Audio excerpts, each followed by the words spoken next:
Comme le disait Francis Bacon, prendre la parole, c'est prendre le pouvoir. Et de nos jours, nous avons tendance à éviter cette prise de parole en public. Pourtant, c'est l'arme qui permet même de pouvoir se défendre en public. C'est pourquoi le club de débat et d'art oratoire de l'Université Joseph Kizerbo a mis en place un club qui permet aux jeunes étudiants de cette université et bien d'autres de pouvoir bénéficier des formations en art oratoire tout au long de l'année universitaire et tout ça gratuitement. Pour participer, c'est simple.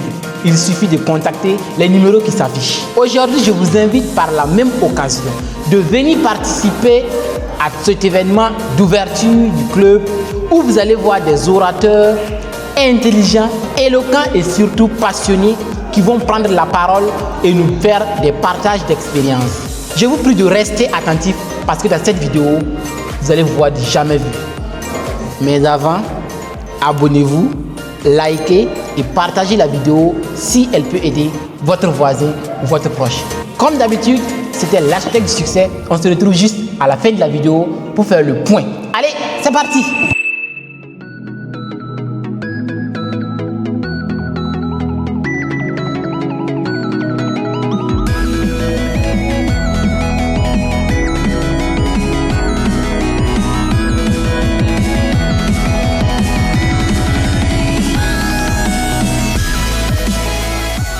Mesdames et messieurs, bonsoir Nice.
Tout droit de couper là. Il est masterant en sémiotique en faculté de lettres modernes. Il est jeune, dynamique et surtout charismatique. Son parcours porte l'admiration et son engagement inspire. Mesdames et messieurs, 2 fois champion national, il est également le coach de plusieurs équipes victorieuses du club des débats et d'art oratoire de l'Université Joseph Kizerbo. Au club, nous l'appelons affectivement le coach. Merci de bien vouloir recevoir avec des ovations tonitruantes Monsieur Eugène Twina.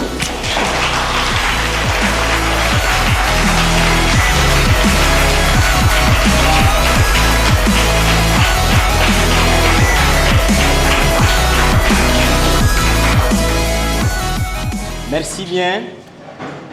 Je pense qu'après cette brillante présentation, je vais essayer quand même de mettre un peu de l'eau dans le vin parce que bon, lorsqu'on soulève quelqu'un comme ça, on s'attend à ce qu'il vienne faire du grand, du wow. Mais ici, nous sommes en famille. Donc, on va essayer de parler en famille, tout protocole respecté.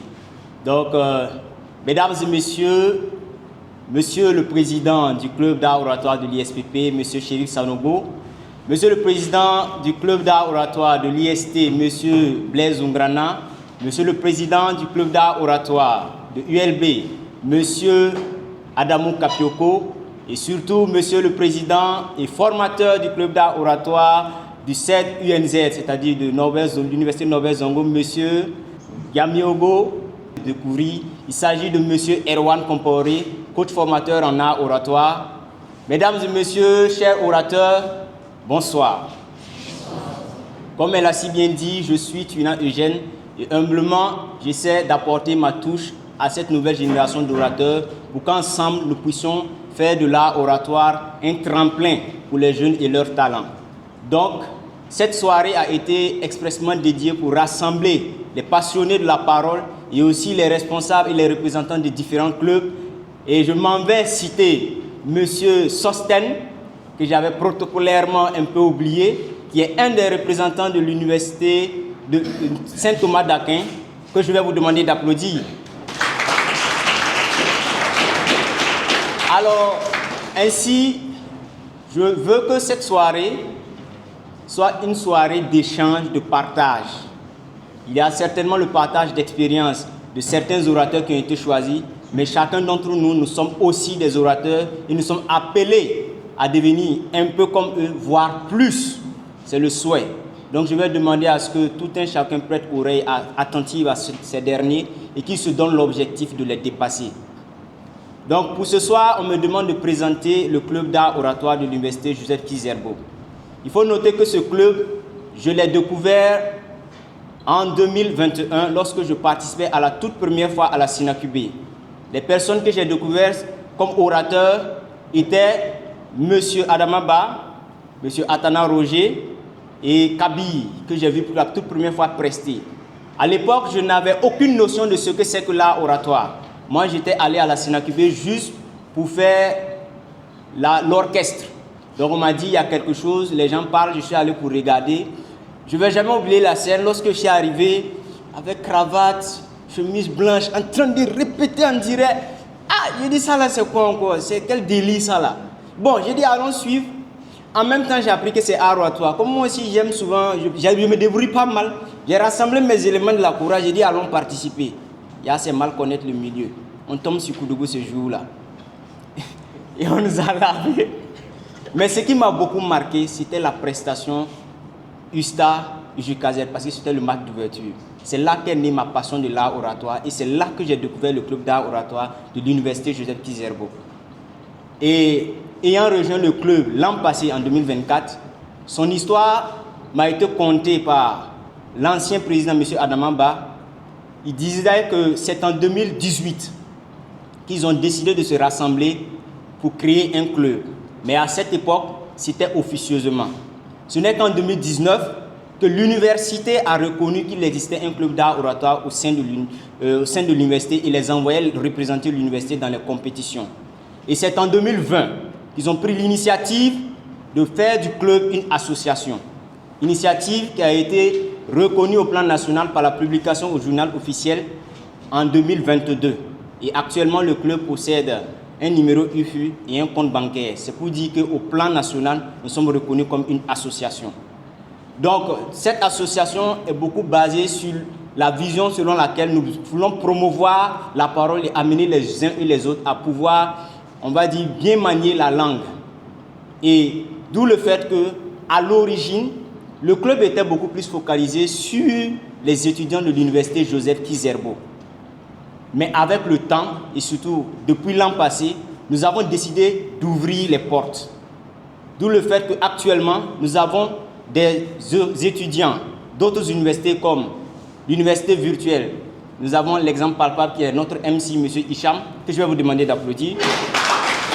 Et le deuxième grand exemple, il s'agit de Mademoiselle Eva et de Mademoiselle Farida qui sont de l'IBAM, que je vais vous demander bien sûr d'applaudir aussi. Donc, au-delà de cela, l'an passé, nous avons aussi reçu des étudiants d'universités comme ISPP et autres, et parfois même des fonctionnaires, ou on va dire des cadres. Il y a eu des responsables commerciaux qui sont venus se faire former. Pour dire que le club d'art oratoire n'est pas centralisé uniquement sur les compétitions. Nous apportons notre touche à tout un chacun selon ses objectifs, que ce soit soutenance et autres. Donc ici, nous sommes comme une famille, nous offrons un cadre d'expression, un tremplin à tout un chacun. Donc à ceux-là qui ont le désir de nous rejoindre et un objectif, et ensemble, on va travailler à l'atteindre. Donc voici un peu brièvement présenté le club d'art oratoire de l'université Joseph Kizerbo. Mais il faut noter que notre club, ce n'est pas seulement, on va dire, un cadre académique, c'est aussi une famille. Nous travaillons à briser les liens. Pas briser les liens, briser les barrières. Voilà. Briser les barrières entre nous, de sorte qu'on ne sente pas que telle personne, on va dire, parfois on se dit telle personne est grand orateur, telle personne c'est le coach. Non, chez nous, on est mélangé. Donc lorsque tu arrives, on te met dans un cadre où tu apprends et on te booste. S'il y a une compétition et que tu as le désir et que tu as le temps aussi, puisque toute compétition c'est la préparation. Il est arrivé des orateurs qu'on a programmés pour des compétitions, mais le temps est arrivé, ils n'avaient pas le temps, soit des devoirs, soit des occupations. Donc ici, sachez-le, on ne trie pas. Si vous avez les bases et que vous avez le temps, la volonté de vous améliorer, on vous offre un cadre d'expression dans les compétitions. Voilà pourquoi vous allez nous voir dans plusieurs compétitions avec différents orateurs. Parfois même on part avec 2 équipes pour que chacun puisse découvrir le terrain. Parce que d'expérience, je sais qu'il y a certaines personnes, ce n'est que face au danger, face au feu, que leur véritable potentiel se révèle. Donc, je reviens là-dessus, notre club est une famille qui offre un cadre d'expression à tout un chacun.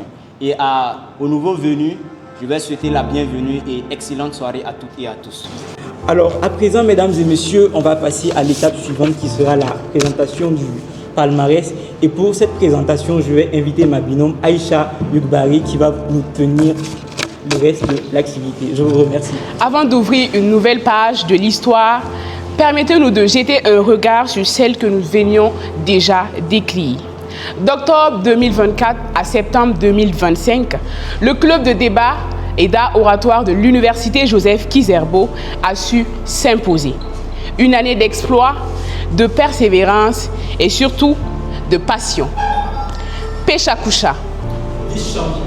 Journée école sans tabac. Champion et vice-champion. Democratia Orator Arena. Champion et vice-champion. The West Africa Women Speakers Forum. Finaliste. The Women Take a Debate. Champion. La SALAC. Champion et vice-champion. Championnat national de débat et d'art oratoire 2024. Champion. Compétition nationale d'art oratoire des universités 2025. Champion. La compétition de débat anglophone The Great Debaters. Vice-champion. Le concours national d'art oratoire patriotique Faso Ora. Vice-champion. Le concours d'art oratoire au féminin. Mesdames et messieurs, en chiffres, 15 compétitions disputées, 13 finales atteintes, 8 trophées et 8 titres de vice-champion. Mesdames et messieurs, après avoir présenté ce palmarès de l'université, des compétitions de l'université Joseph Kizerbo, je vais à l'improviste inviter quelques orateurs qui ont participé au championnat, donner juste quelques petites impressions. Et pour cela, je vais inviter tout d'abord M. Diko.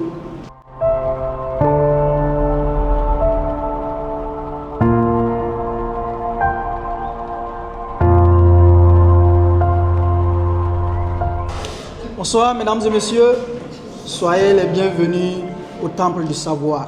Ici pour nous, la parole c'est comme tout simplement de l'eau à boire.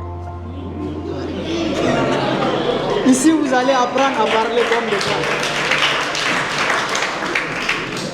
On me dit de parler des compétitions auxquelles j'ai assisté. Que vous dire que des expériences palpitantes. Vraiment, fallait y être pour comprendre. Des orateurs hors pair qui se battent comme s'ils étaient sur un champ de bataille. Oui, les mots étaient comme des armes. Chacun tirait par là, l'autre tirait par-ci. Oui, mesdames et messieurs, ici, la parole compte parce que c'est notre arme de guerre. Pour nous, il faut vaincre par la parole. Je vous conseille, mesdames et messieurs, que lorsque vous allez entendre qu'il y a une compétition d'art oratoire, il faut tout faire pour ne pas rater. Car c'est une expérience qui se vit, non qui se raconte.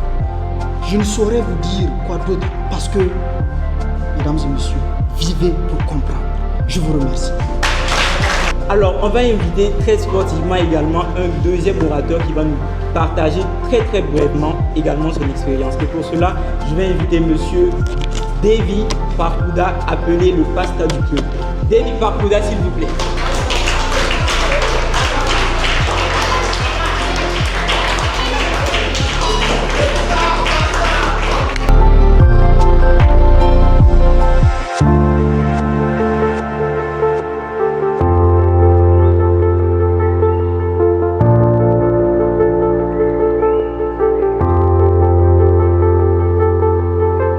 Bonsoir à tous.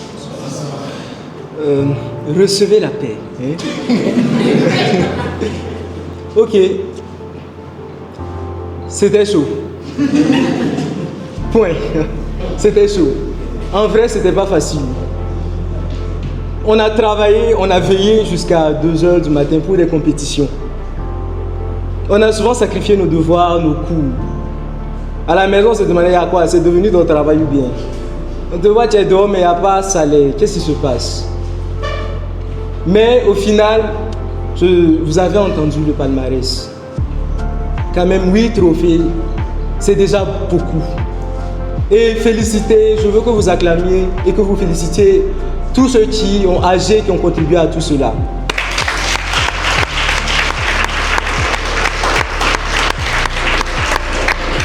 C'est vrai, de temps en temps, on nous a jetés dans le trou, comme Daniel, mais on a toujours su sortir à travers notre fraternité,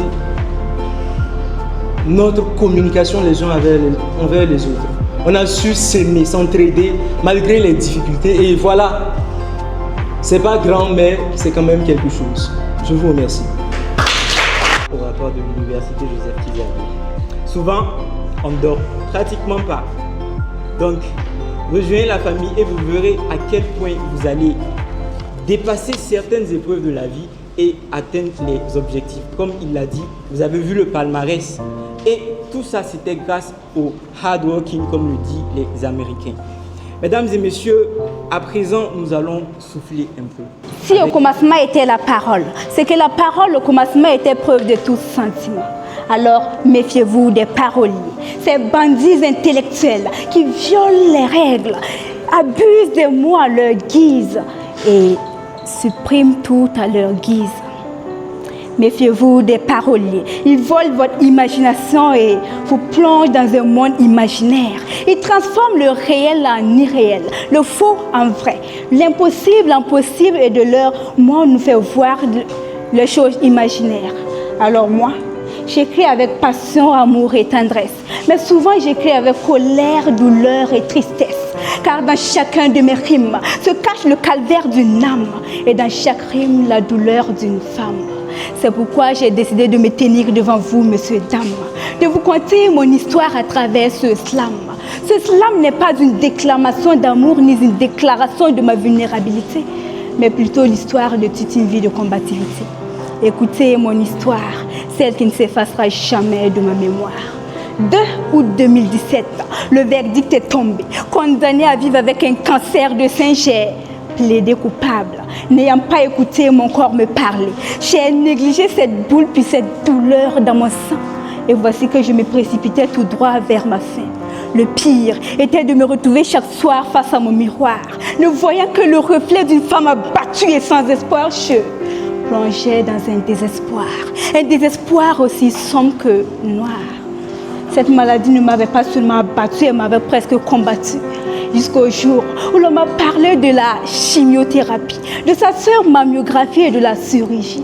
Et depuis ce jour, ma vie a complètement changé. Je compatis, mais je ne ferai pas une minute de silence pour elle, car une minute sans parler pourrait envoyer une autre au ciel. Alors, je parle, je sensibilise, je crie, je slame leurs âmes pour dire à ces jeunes femmes et reines abattues par cette maladie que ce n'est pas encore la fin. Et à ces jeunes sœurs qui pensent toujours que ça n'arrive qu'aux autres, jusqu'au jour où ils se retrouvent à être les autres, que entre périr ou prévenir, je vais vous le dire. Allez-y vous faire dépister, car le cancer de sein est bien une réalité. Moi, j'ai fini de parler. La balle est désormais dans votre camp. Car comme on le dit, conseil ne conseille plus, c'est conséquences qui conseillent. Alors ce soir, j'ai décidé de faire de la slamothérapie pour venir à bout de cette maladie. J'ai décidé de guérir vos mots par la puissance de mes seuls mots. C'était la reine des mots, Slam.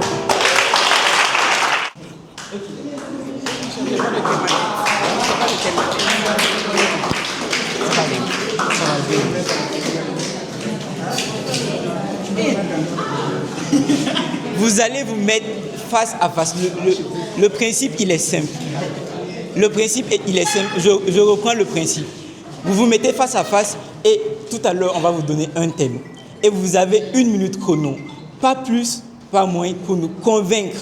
Sanogo Abdou Chérif Issouf, communément appelé le fervent féodal, communément appelé encore le VDP, le maître de la parole.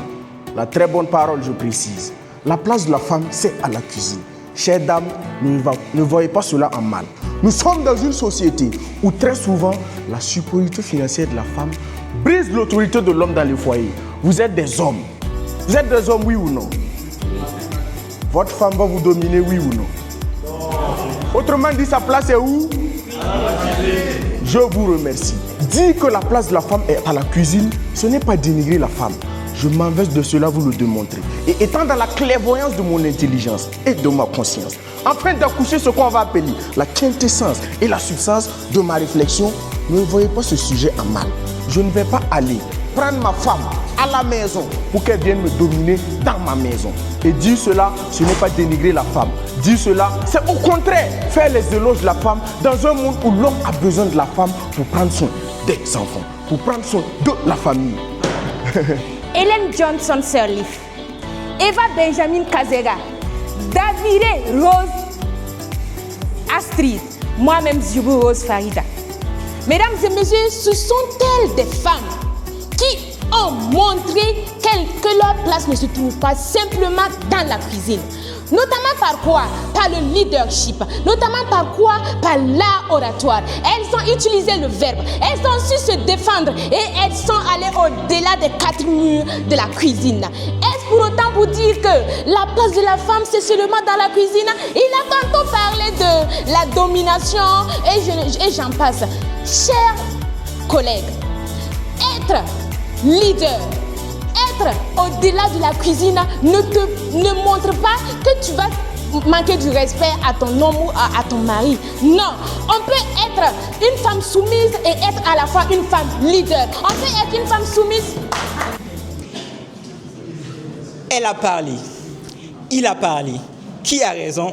C'est à vous de le décider. Donc, je vais demander pour une première fois si vous êtes d'accord avec Chérif Sanogo sur ses arguments, sur sa pertinence, ovationnez-le.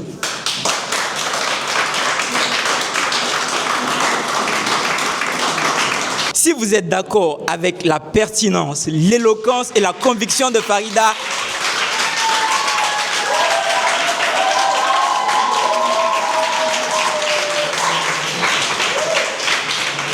bon, là même, on annule tout parce que c'est de la politique. Les hommes ne peuvent pas applaudir pour les hommes et les femmes vont applaudir pour les femmes. On dit la pertinence des propos.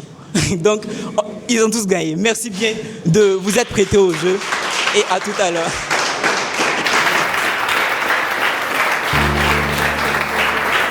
Ok. Merci beaucoup à Hicham. Mesdames et messieurs, bonsoir. Ok, moi je vais déjà commencer mes propos par vous conter une histoire. Une histoire qui va peut-être rendre certaines personnes tristes, mais c'est un fait qui est actuellement là. Il s'agit de la petite Hélène.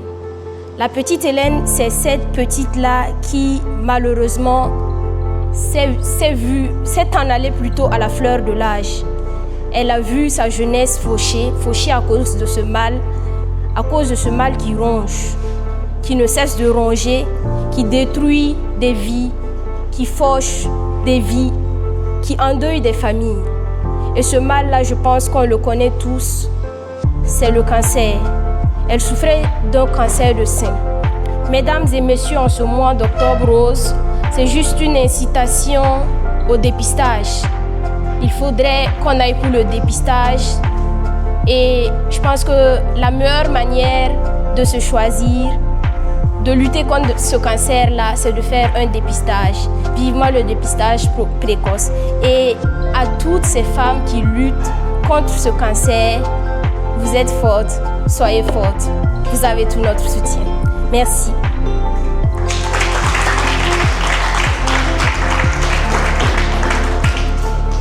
Bonsoir.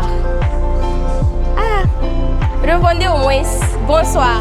Bon, on va fermer la page de la petite Hélène et on va revenir au club de débat et d'art oratoire qui nous a vu grandir et qui vous verra grandir aux nouveaux qui viennent d'arriver.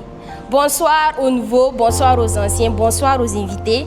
Soyez les bienvenus au club de débat et d'art oratoire de l'université Joseph Kizerbo.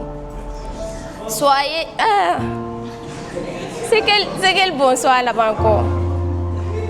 Soyez les bienvenus à ce panel de cet art ancien. Parce que oui, parler c'est ancien, s'exprimer devant un public c'est ancien. C'est un art qui a existé, qui existe et qui existera encore. Soyez les bienvenus à vous qui aimez les mots, à vous qui aimez cet art, à vous qui aimez apprendre, à vous qui aimez donner. Parce que venir ici, c'est apprendre, mais également, c'est un rendez-vous du donner et du recevoir.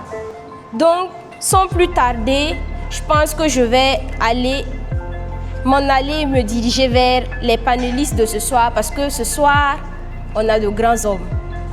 On a de grands hommes et une grande dame qui vont s'entretenir avec nous tout au long de ce panel. Et je vais les introduire. Vous savez bien que là, on est dans le monde des mots, donc on va aller avec les titres de ces grands champions-là que vous allez recevoir ce soir, qui vont venir, comme je vous le disais tantôt, vous donner et également recevoir de vous, parce qu'on est à un rendez-vous du donner et du recevoir. Sans plus tarder, je vais introduire celle-là même qui est championne des débats démocratiques 2025. Elle est championne du Women Tech Debate, championne du Building Talent 2025, championne de la CENAO 2025, championne de la CAOF 2025 et vice-championne de FASO Aura 2025. Sous vos ovations, Eva Benjamin Kazenga.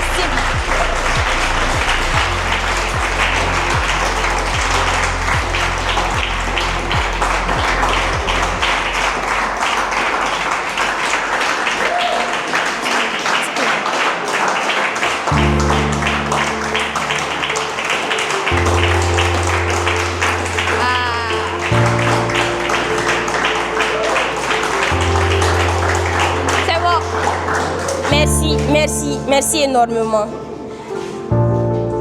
Nous allons aller sans plus tarder avec celui-là qui nous a suivis, qui nous a conseillés. Personnellement, je parle personnellement de ma propre expérience en tant qu'oratrice. Il est double vainqueur et meilleur orateur du championnat national de débat et d'art oratoire en 2017 et en 2018. Il est vainqueur et meilleur orateur de la finale de la Coupe panafricaine des débats Trophée Sika Kaboré en 2019. Vainqueur et meilleur orateur de la première édition de débat organisée par l'Agence universitaire de la francophonie en 2020 avec 96,33 sur 100. Il est double vainqueur et meilleur orateur du championnat de l'UPO en 2020 et 2021. Il est meilleur orateur des rencontres et travail d'amitié France-Burkina dans les disciplines débat et éloquence tenues à Paris en décembre 2024. Il est formateur en art, débat oratoire et technique de prise de parole en public, journaliste à lefaso.net. Mesdames, mesdemoiselles et messieurs, sous vos ovations, monsieur Erwan Compaoré, s'il vous plaît.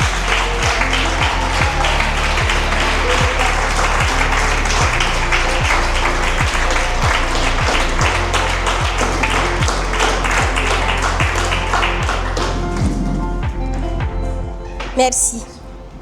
Ensuite, nous allons sans plus tarder accueillir le responsable de EDIC Synergie depuis 2024, chargé de communication et plaidoyer de l'association Mental Health Wellbeing, le formateur en art oratoire et en communication non violente, Il est également 3 fois champion national en débat et art oratoire, catégorie débatteur, 6 fois champion des joutes verbales scolaires et universitaires, 3 fois débatteur et 3 fois en tant que coach.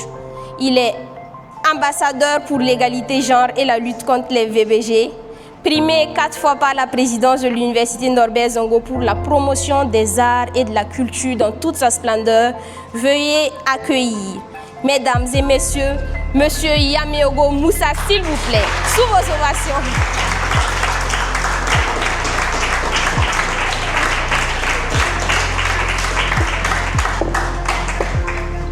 Voilà, merci. Merci pour vos vives ovations. Je pense que merci aux panélistes également pour le temps libéré pour le partage qu'ils vont effectuer dans quelques instants. On va leur demander dans un temps de 10 minutes chacun de s'exprimer, également de partager son expérience à l'auditoire. Merci beaucoup. On a toujours dit honneur aux dames et ce soir, je pense que ça a été respecté. On me dit de parler en première position et c'est ce que je vais faire. Chers orateurs, oratrices et à vous tous qui aspirez d'être des marques bonheur dans le futur, je vous dis très chaleureusement bonsoir. J'espère que vous allez bien. Moi aussi je vais bien, même si vous n'avez pas demandé.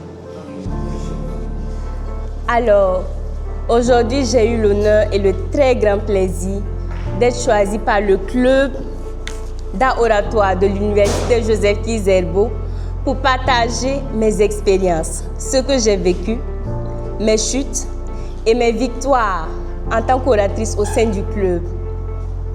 Et pour commencer, je vais bien évidemment me présenter. Je suis Eva Benjamin Barkwende Kazienga et je suis une étudiante en informatique. Je dis bien informatique pour vous dire que la filière que nous faisons n'est pas un facteur déterminant à notre réussite en art oratoire. Je n'ai pas fait la A, j'ai fait la série B. Et j'entends de nombreuses personnes qui disent que voilà, je n'ai pas fait de la littérature, est-ce que je vais m'en sortir en art oratoire? Vous pouvez le faire. De toute façon, je vais vous présenter ce que j'ai traversé, comment je les ai traversés et peut-être que vous allez tirer des leçons de ce que je vais dire. Pour commencer, je vais relater comment je suis arrivée au club en 2024, en octobre 2024 précisément. Il faut dire qu'en 2023, j'étais oratrice dans le club d'art oratoire de mon université de base, l'IBAM. Mais bon, je n'étais pas très connue dans le club parce que j'étais nouvelle là-bas aussi. Et il y avait une compétition à laquelle l'IBAM devait participer. Et ils ont choisi bien évidemment des orateurs. Et comme j'étais nouvelle dans le club, je n'ai pas été choisie. Et on devait lire un roman et faire le résumé du roman pour être qualifié pour les phases finales. Et j'ai demandé à ce qu'on me donne le roman parce que nous avions 2 exemplaires. Et ils ont dit non, on va permettre à ceux qui doivent aller à la compétition de lire le roman. Et j'ai dit d'accord. Avant une semaine de la compétition, ils ont donné l'œuvre et il y a des gens qui ont commencé à lire. Et nous tenions nos séances de répétition, notamment les mercredis soirs à 18h30. Et le mercredi, avant la compétition, parce que la compétition, c'était un samedi, je suis partie au club et j'ai dit, est-ce que vous pouvez me donner l'œuvre pour que je lise? Parce que je savais que je pouvais lire l'œuvre avant la date fixée, parce que le délai était très proche. Et ils ont dit, dans ce cas, on va scanner l'œuvre pour tous ceux qui veulent lire. J'ai dit, d'accord. Et effectivement, on a scanné l'œuvre envoyée dans le groupe des orateurs. Et j'ai commencé à lire. Et le vendredi, non, c'était le jeudi, ils ont envoyé un message dans le groupe disant qu'il y a une personne de l'équipe qui a désisté parce que la personne avait des devoirs et elle se disait un peu occupée. J'ai dit dans ce cas, moi je prends l'œuvre de cette personne. Et j'ai pris l'œuvre, j'ai lu et quand j'ai fini, j'ai fait mon résumé directement. Et le vendredi, la veille de la compétition, on a envoyé un message dans le groupe disant que les orateurs qui devaient représenter l'IBAM n'étaient pas prêts. Et eux tous, toutes les personnes qui avaient pris le livre, elles n'avaient pas du moins fini de lire. Et moi, j'avais fini et j'avais même fait le résumé de l'œuvre. Donc, j'ai dit dans le groupe, en vrai, moi, j'ai fini de lire et j'ai même fait un résumé que je vais vous proposer demain. Et effectivement, je suis allée, j'ai exposé ce que j'avais fait. Ils ont trouvé que c'était bien et ils ont dit, comme nous sommes un peu à la veille de la compétition, nous allons prendre ton résumé et c'est ça que nous allons présenter. Je dis d'accord. Et directement, tu vas intégrer l'équipe qui va compétir demain samedi. Je dis d'accord, Dieu merci. Et ce fut ainsi, on a partagé mon résumé en 3 pour donner aux 2 autres orateurs, afin qu'ils puissent présenter quelque chose. Et j'ai pris la première partie et la plus grande partie d'ailleurs. Arrivé, il y avait 13 autres universités et nous, on passait en 7e position. Bon, on est passé à mon tour, ça allait parce que c'était mon écriture et je maîtrisais mon texte. Donc, moi, je n'ai pas eu de difficulté à présenter. On ne devait pas amener de feuilles aussi, tout en sachant qu'on ne sait pas présenter. Donc, les 2 autres, malheureusement, n'ont pas pu terminer pour eux. Et nous, on a été disqualifiés. Mais j'ai été fière parce que quand je suis sortie, les gens sont venus me dire « Mais tu as fait une très belle présentation et si la compétition était individuelle, tu allais être qualifiée. » Et c'était mes premiers pas en art oratoire à l'université, bien évidemment. Et je suis partie en me disant, l'année prochaine, je vais revenir à la 2e compétition, à la 2e édition, de cette même compétition. Et cette fois-ci, il faut que j'arrive en finale. Je le disais comme ça, je ne savais pas comment j'allais m'y prendre, ni avec qui j'allais revenir. Et c'est ainsi, voilà, que j'ai fait mes premiers pas dans l'art oratoire à l'université. Et après, je suivais les vidéos sur BF1. C'était les mercredis soirs, je pense que c'était à 16h30 ou 17h30 comme ça. Et je voyais de très grands orateurs débattre. Et quand je les voyais, leur énergie, ça m'inspirait énormément. Et je me disais, je veux un jour devenir comme toi. Je vais citer quelques exemples. Par exemple, j'ai connu Farida sur BF1.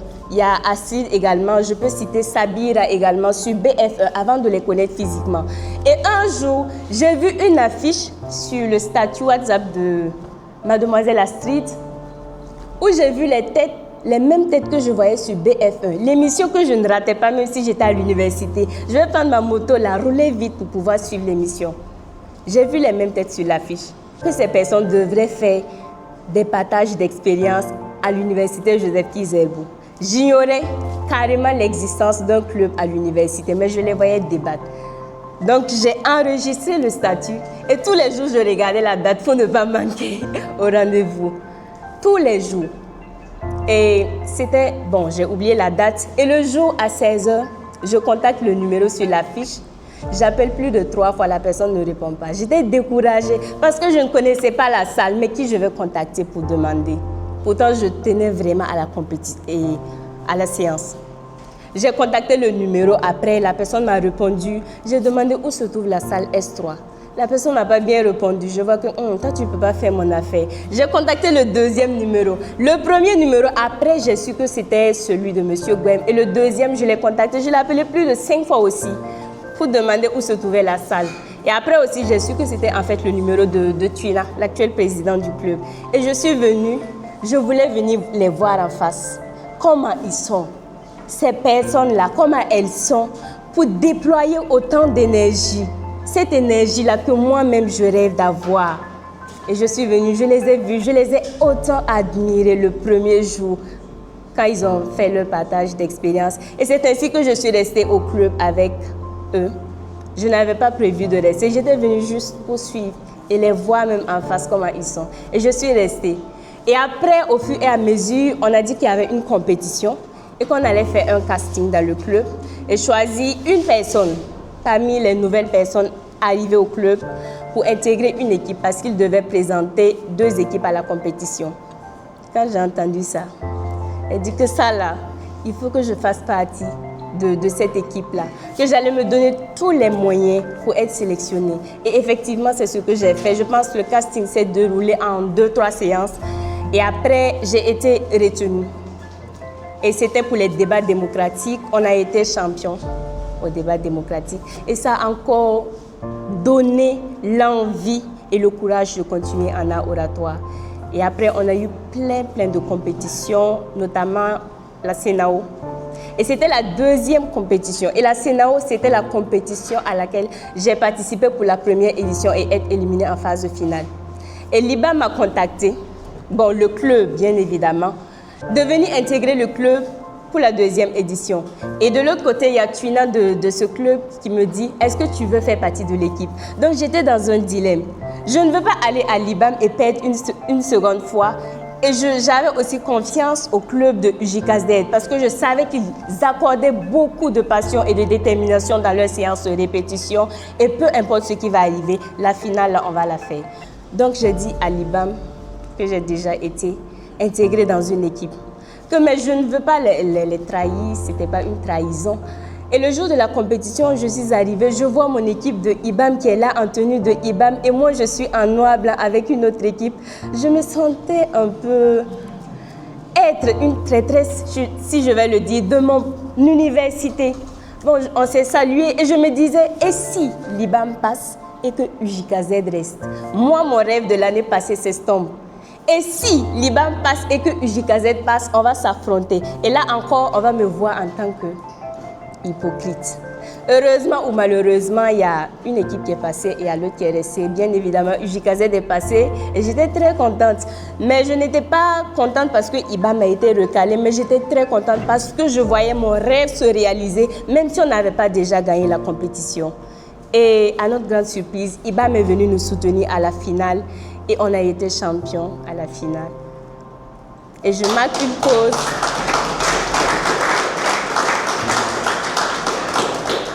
Merci.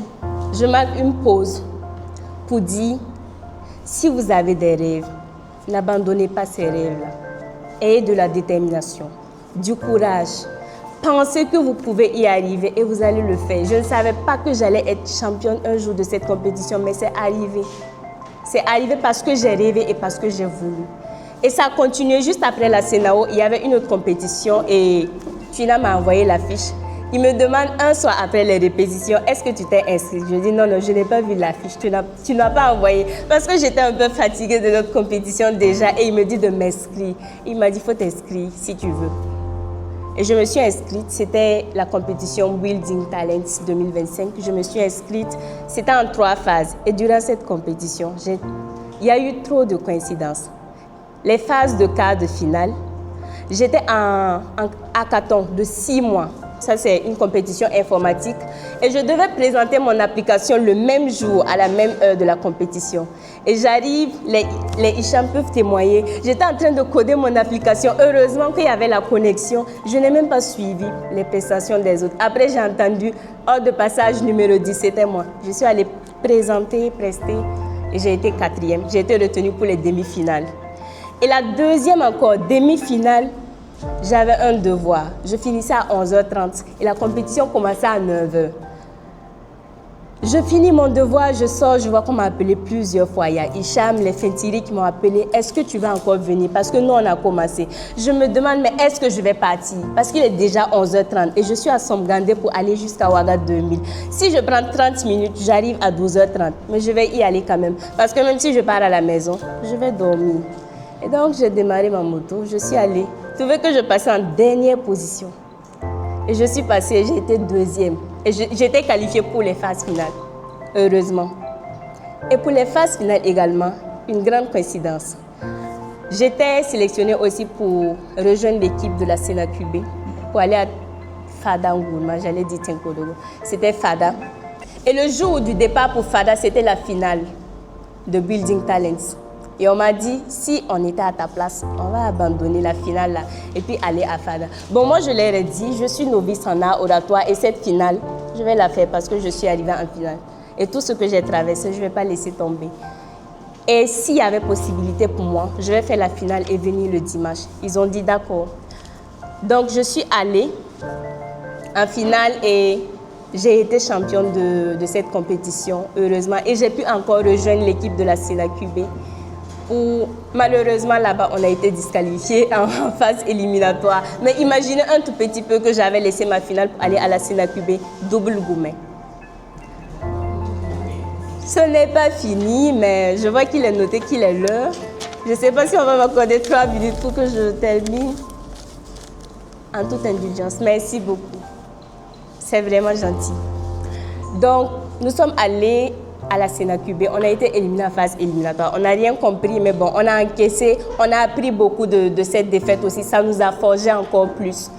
Et de retour, j'ai participé à plusieurs compétitions, notamment Gladiatrice de la parole, organisée par Samira à Bobo Dioulasso. Et ça, c'était en ligne. Malheureusement, je suis restée en demi-finale. Bon, je dis heureusement parce que j'ai appris de tout ça aussi. J'ai participé également à la CODIL, compétition en langue locale. Et là-bas aussi, je suis restée en demi-finale. Je l'ai dit parce que ça contribuait également à faire de moi la personne que je suis actuellement, même si je ne suis pas une très grande personne, mais je puis être fière de ce que je suis, même si ça va continuer encore à augmenter de jour en jour. Et après, il y a eu la compétition de la CAOF, que j'ai vu d'abord, la publication sur Facebook, mais je n'étais pas très confiante parce qu'il n'y avait pas trop de réactions sur la publication. Donc, je patientais histoire de voir comment ça allait se passer. Il y a encore lui qui est venu me dire, est-ce que tu t'es inscrite? C'est comme s'il était en fait le déclencheur de mes inscriptions à chaque fois. Et voilà, c'est parti de là, je me suis inscrite. Et ça aussi, c'est en 3 étapes. Les 2 étapes, quart de finale, finale. Et les demi-finales, j'étais 7e. On voulait 8 personnes, heureusement pour moi. Et je me demandais, est-ce que moi-même, je vais pouvoir être qualifiée? Je suis 6e. Pourtant, j'étais en 2e place en demi-finale. Bon, mais je suis allée, j'ai été bien préparée avec le coach. On venait les soirs, les nuits, on finissait souvent à 21h30. Et voilà, on s'est préparé. Et pendant nos préparations, la compétition face au Aura a été lancée. Et cette fois-ci, c'est M. Ba qui m'a écrit pour me demander, est-ce que tu t'es inscrite? Mais bon, moi, j'étais déjà dans une compétition. Et j'étais en train de préparer fortement cette compétition. Est-ce que je vais encore m'inscrire à une compétition pour me surcharger? Donc, monsieur m'a demandé, bon, je dis, je doute un peu, je suis un peu sceptique sur ça. Il me dit, il faut t'inscrire. Donc, je me suis inscrite. Et pour les phases finales, non, les phases de présélection au niveau des régions, je ne savais pas si j'allais participer. Et j'ai écrit mon texte à 5 jours comme ça avant. Et même 3 jours avant, je n'étais pas très sûre de si j'allais participer parce que dans ma tête, c'était la CAOF. Je préparais la CAOF.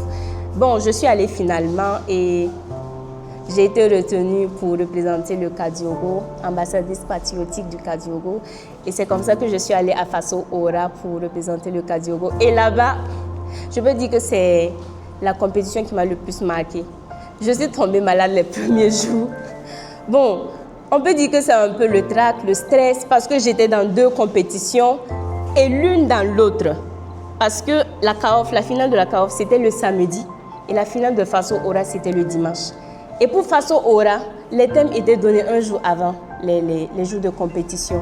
Donc j'étais dans un stress un peu constant, je suis tombée malade, je ne savais pas si ça allait impacter le reste de ma compétition ou non, mais heureusement, tout s'est bien passé, même s'il y a eu des moments de chute quelquefois, mais on s'est toujours relevé et c'est comme ça la vie. Et arrivée en finale de CAOF, j'ai été... Bon, le jour que j'allais à la CAOF, je peux dire que je n'avais pas trop peur, mais j'avais plus peur de Faso Ora, je ne sais pas pourquoi. Donc je suis allée et j'ai été la finaliste choisie pour la suite de la compétition. Et le dimanche, ça m'a redonné le courage que même si je ne gagne pas à Faso Ora, je n'ai pas perdu. Il y a l'autre là que j'ai gagné. Parce qu'en allant, je me disais, et si tu perds des 2 côtés, en voulant trop gagner là, on perd tout. Donc ça faisait qu'aussi, il y avait un peu de stress en moi. Et l'idée aussi de pouvoir jongler entre les 2 compétitions sans rien perdre. Et le dimanche, voilà, je suis allée à Faso Ora et j'ai été aussi là-bas vice-championne. Et c'était...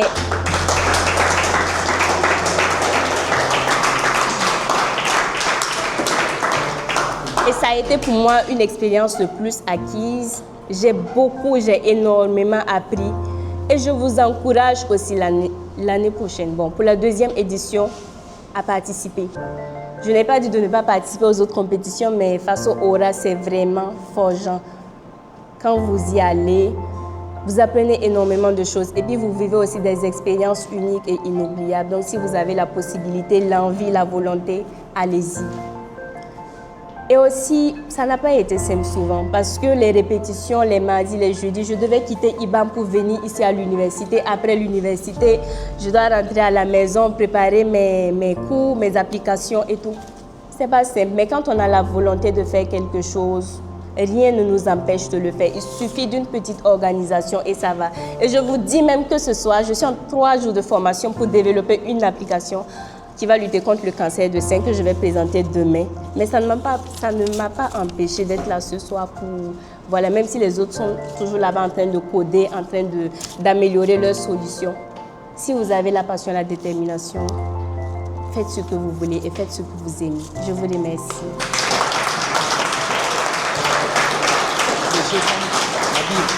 Si vous avez la passion et la détermination, faites ce que vous voulez et faites ce que vous aimez. Merci énormément Eva pour ce moment édifiant. Moi-même, ça m'a édifié parce que je me suis vue un peu transportée dans son monde. Pour ma petite expérience que j'ai eue en tant qu'oratrice, on sait que ce n'est pas simple avec les nuits blanches, les répétitions en emploi fini, les recherches. En temps, on dirait que c'est une thèse que tu prépares. Pourtant, c'est pour juste aller faire un débat. Mais, et il y a les coachs qui sont là. Vraiment, merci aux coachs pour tout ce que vous avez fait et pour tout ce que vous continuez à faire pour nous et pour ceux qui viendront après nous au club. On dit généralement que ce n'est pas la chute qui compte, c'est la manière de se relever. On a vu qu'elle a beaucoup chuté, il y a eu pas mal d'obstacles, mais elle voulait juste, elle l'a fait. Et il y a une phrase qu'elle a eu à dire tout à l'heure, elle dit que je ne savais pas que j'allais y participer et elle a participé à l'activité. Ça veut dire que généralement, il faut juste que nous croyions en nous, que nous aimons ce que nous faisons et nous allons le faire. Les gars, on est venus pour une formation en art oratoire. Regardez maintenant ce qui se passe. Regardez. Regardez. Et quoi? Allez, ça tape.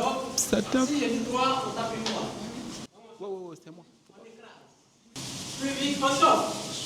On chauffe bien. C'est lui le boss. 1, 2, on chauffe bien. 3. Merci. Ah, c'est chaud, les gars. Les gars, c'est chaud. Merci pour la présence. Merci pour l'invitation. Et je ne peux prendre la parole sans au préalable saluer nos aînés qui sont là. Parce qu'il faut le dire, c'est vrai qu'aujourd'hui on est au devant et moi ça me gêne un peu. Mais on a nos aînés qui sont là. Il y a des gens qui m'ont inspiré. Il y a Roger qui est là. Il y a Erwan bien sûr qui m'a inspiré également. Il y a M. Ba Adama. Il y a pas mal de personnes qui sont ici. D'accord? Et moi personnellement j'aurais aimé que ceux-là prennent la parole et que moi j'écoute. Parce que ce sont des personnes qui ont beaucoup à vous apporter. Donc, partant sur cette base, je demande leur indulgence pour la personne que je suis. Mais en même temps, je dis aussi qu'il y a une légitimité dans la mesure où chaque personne a une histoire. Chacun a quelque chose à dire, quelle qu'en soit la qualité ou la quantité, mais chacun a vécu quelque chose. Et sur cette base-là, je pense qu'il y a quelque chose qu'on peut s'apprendre et qu'on peut s'apporter aujourd'hui. Et moi, mon histoire, elle est un peu particulière. Elle est beaucoup différente parce que moi, je n'avais jamais voulu faire les débats. Et je n'avais jamais voulu prendre la parole en public, l'histoire d'avoir des trophées. Parce que moi, j'ai un vice, j'ai une grande difficulté. Moi, je suis bègue depuis ma naissance. Et quand je dis bègue, c'est vraiment sévère. D'accord? Sévère à la limite où de l'école primaire jusqu'au premier cycle, je prenais rarement la parole. Et j'étais même bon en littérature, mais j'ai changé pour aller en D, parce qu'en littérature, il fallait chaque fois prendre la parole, s'exprimer. Par contre, en sciences, il fallait faire des exercices, toujours écrire, démontrer. Et moi, ça m'allait bien parce que, étant en sciences, je n'étais pas obligé de parler. Parce que c'est un mal. Pour dire une phrase, c'est compliqué. Et je me rappelle, lorsqu'il y a des difficultés, on me demande de donner ma part. Qu'est-ce qui s'est passé? À chaque fois que je commence une phrase, ce sont les témoins qui ont été présents qui terminaient la phrase pour moi. Quand je commence une phrase, ce sont ces personnes-là qui terminent la phrase pour moi. C'est vrai, ça semble simple, mais c'est frustrant pour un bec. C'est vraiment frustrant. Et ça fait que ce que j'ai voulu, c'est comment arriver à vaincre ce mal-là. C'était mon objectif premier. C'était comment faire pour parler comme les autres. C'est ça qui m'a amené dans le monde où je suis aujourd'hui. Donc, mon cheminement a été en 2 étapes. Parce que j'ai aimé la lecture depuis l'école primaire. Donc, ce que j'ai fait en première position et ce que j'ai voulu, c'était de trouver les réponses à mes interrogations par ce que je sais faire le mieux, lire. Donc, j'ai beaucoup lu. Les livres que j'ai lus, on ne peut pas compter. Et c'est très difficile d'avoir un livre en art oratoire ici, disponible au Burkina Faso, que je n'ai pas lu. Et même en PDF surtout, que je n'ai pas lu. Parce que je voulais trouver les moyens pour m'exprimer comme tout le monde. C'était ça mon objectif. Comment avoir une voix comme les autres, c'est tout. Et j'ai lu, j'ai appris. Sauf que l'art oratoire, ce n'est pas quelque chose qui se lit. Ça se pratique. Mais quand j'apprends des choses dans les livres, on me dit qu'il faut faire tel exercice, prendre un crayon, parler à haute voix, faire la fluctuation, la variation, tout ça. C'est beau, mais quand on est seul, ça n'inspire pas, il n'y a pas d'énergie, il n'y a pas l'envie. En même temps, à l'université, j'ai appris qu'il y a un club. On apprend à parler. Voilà ce qu'on m'a dit. Toi, Moussa, tu ne sais pas parler là. Voilà un club où on apprend à parler. J'ai dit, ah, ce club-là, il est où? Et c'est en ce moment que j'ai fait la rencontre de Boli et de Cissé. 2 personnes qui ont vraiment impacté ma vie. Et aujourd'hui, ce sont mes meilleurs amis. J'ai fait leur rencontre et je les suivais. Je les suivais. Et après, 1 année plus tard, on a fait un casting au club. Et moi, j'ai voulu adhérer.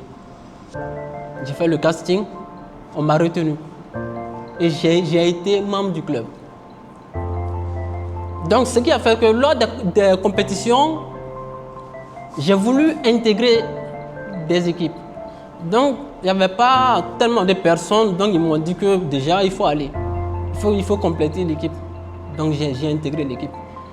Donc, c'est mon monde en fait. C'est mon monde ainsi qui m'a fait intégrer l'équipe. Et j'ai voulu intégrer l'équipe, pas parce que je voulais avoir des trophées, parler devant les gens pour avoir des vues, mais je voulais expérimenter ce que j'ai vu et lu. Et aussi voir les techniques qui sont utilisées dans ces ouvrages-là. Comment dans la pratique, je peux les mettre à l'épreuve. Voir est-ce que ce que j'ai appris, ça peut me permettre de prendre la parole, ne serait-ce qu'1 minute, sans bégayer. Donc c'est comme ça. On m'a montré des techniques, des stratégies et je les ai appliquées. C'est vrai qu'au début, dans chaque phrase, il fallait bégayer 2 fois, 3 fois. Après, ça a diminué. Je pouvais même parler 4 minutes sans que ma langue ne trébuche. Au fur et à mesure. D'accord? Et la deuxième étape, je me suis dit, mais si tu arrives à parler comme tout le monde, pourquoi ne pas essayer de les dépasser en rentrant dans l'esprit de la compétition? Et c'est comme ça. En ce moment, j'ai voulu avoir des trophées, pas pour le titre, mais pour montrer, pour me convaincre que ce que j'ai réussi à assimiler à moi est à mesure de rivaliser une personne normale. Parce que dans une compétition, quand tu as un titre, ça montre que tu as été meilleur à l'instant présent. Et être meilleur pour moi, dans une équipe où il y a des personnes normales, plutôt personnes normales, à la fin, ça signifie beaucoup de choses. Parce que moi, mon début, et pour eux, ce n'est pas la même chose. Donc voilà pourquoi moi, je cherchais des trophées. Pour me convaincre que je fais des efforts, je m'améliore. Donc c'est mon histoire. Et aujourd'hui, je suis devant vous parce que j'ai suivi ce chemin. Et après le départ de Boli et de Cissé, parce qu'au départ, on n'était pas un club indépendant. on était affilié à UNESCO. À un moment donné, UNESCO ne travaillait plus, donc on s'était assombri. Mais Boli Cissé n'était plus là, et je me dis, mais si ces personnes qui m'ont donné la chance de pouvoir devenir cette personne dont je suis aujourd'hui, pourquoi laisser le club s'éteindre? Donc c'est de là qu'est partie l'idée. J'ai échangé avec les autres, Boli Cissé et coach d'Amiba, et au fur et à mesure est née l'idée de créer un club indépendant. C'est ainsi qu'est né le club de débat et d'éloquence de l'université Norbert Zongo. Donc depuis lors jusqu'à aujourd'hui, le club vit, le club existe. Et depuis l'année passée, je ne suis plus président du club. J'ai été d'abord, j'ai été président, ensuite formateur. D'accord? Et ce cheminement me permet quand même de vous dire que il y a en chacun de nous un vice. On a tous des difficultés d'une manière ou d'une autre. C'est ça la vie. La vie, elle a pour sens une épreuve. Et une épreuve n'existe que pour forger. D'accord? Donc on a tous ici quelque chose qui nous tient un peu vers le bas, et c'est la vie. Maintenant, la différence, c'est de se battre, de faire l'effort pour s'en sortir. Et je pense que le club de débat de l'université est un moyen, est un cadre pour vous de vous révéler et de devenir cette personne dont vous voulez être. Surtout de retrouver votre voie. Donc, quand on a créé notre club, l'objectif du club pour moi, c'était de former au maximum. C'était de former le nombre maximum. En fait, c'était pour former à chaque année plus de 100 étudiants. C'était comme ça. Mais au fur et à mesure que les gens entraient, on se rend compte qu'il y en a qui sont sérieux, il y en a qui ne sont pas sérieux. Et on a vu qu'il fallait mettre en place une stratégie. Et c'est le casting. Et quand on met le casting, à chaque année, depuis maintenant 4 années, on recrute 50 personnes. Pour ceux qui connaissent le club, comment ça fonctionne, c'est une école. Il n'y a pas de liberté. Si vous vous absentez plus de 10 fois dans l'année, on vous chasse. Pour ceux qui ont eu la chance de venir, on vous suit. Quand vous êtes absent, vous donnez la raison. Et quand je dis la raison, ce n'est pas pour dire que je suis occupé, je ne serai pas là. Non. Tu es occupé, pourquoi? Qu'est-ce que tu fais et qui t'empêche de venir? Comme ça. Donc le club a aujourd'hui un centre de formation parce que dans la qualité, on apprend beaucoup de choses qu'on ne prend pas, qu'on n'apprend pas à l'école classique. Donc l'objectif, vous allez voir, c'est de former au maximum parce que moi, j'ai vécu un mal à moi. Et je ne veux pas que ceux qui ont vécu ce mal-là ne puissent pas s'en sortir. Donc c'est ce travail. Et je suis en même temps fier de ce combat que j'ai mené et très heureux de me retrouver devant vous aujourd'hui. Voilà un peu l'histoire et voilà la personne qui est devenue Yamego Moussa, qui est présente devant vous aujourd'hui. Je vous remercie pour l'attention.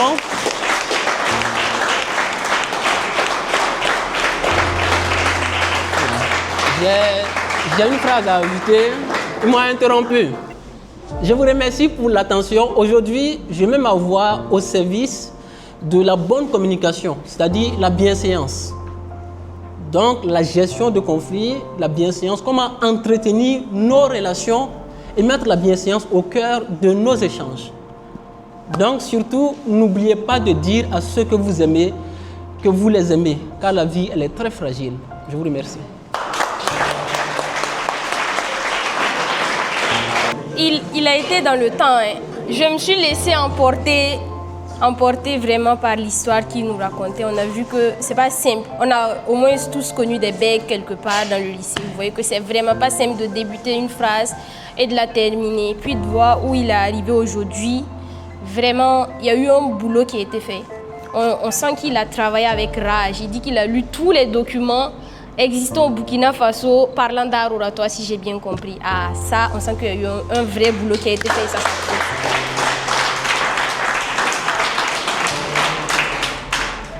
et il a terminé par une très belle phrase. Il a eu raison de revenir parce que la phrase l'a vraiment dite à ceux que vous aimez, que vous les aimez, parce que la vie, elle est très fragile. Je pense que c'est fort et je dirais que je t'aime à ces personnes que vous aimez, là, vous devez le dire sans cesse, tout le temps, parce qu'on ne sait pas, on ne connaît ni le jour, ni l'heure. Donc, c'est vraiment des paroles de bienséance et tout. Hein? Pardon? Ah, c'est gentil, merci, je vous aime aussi.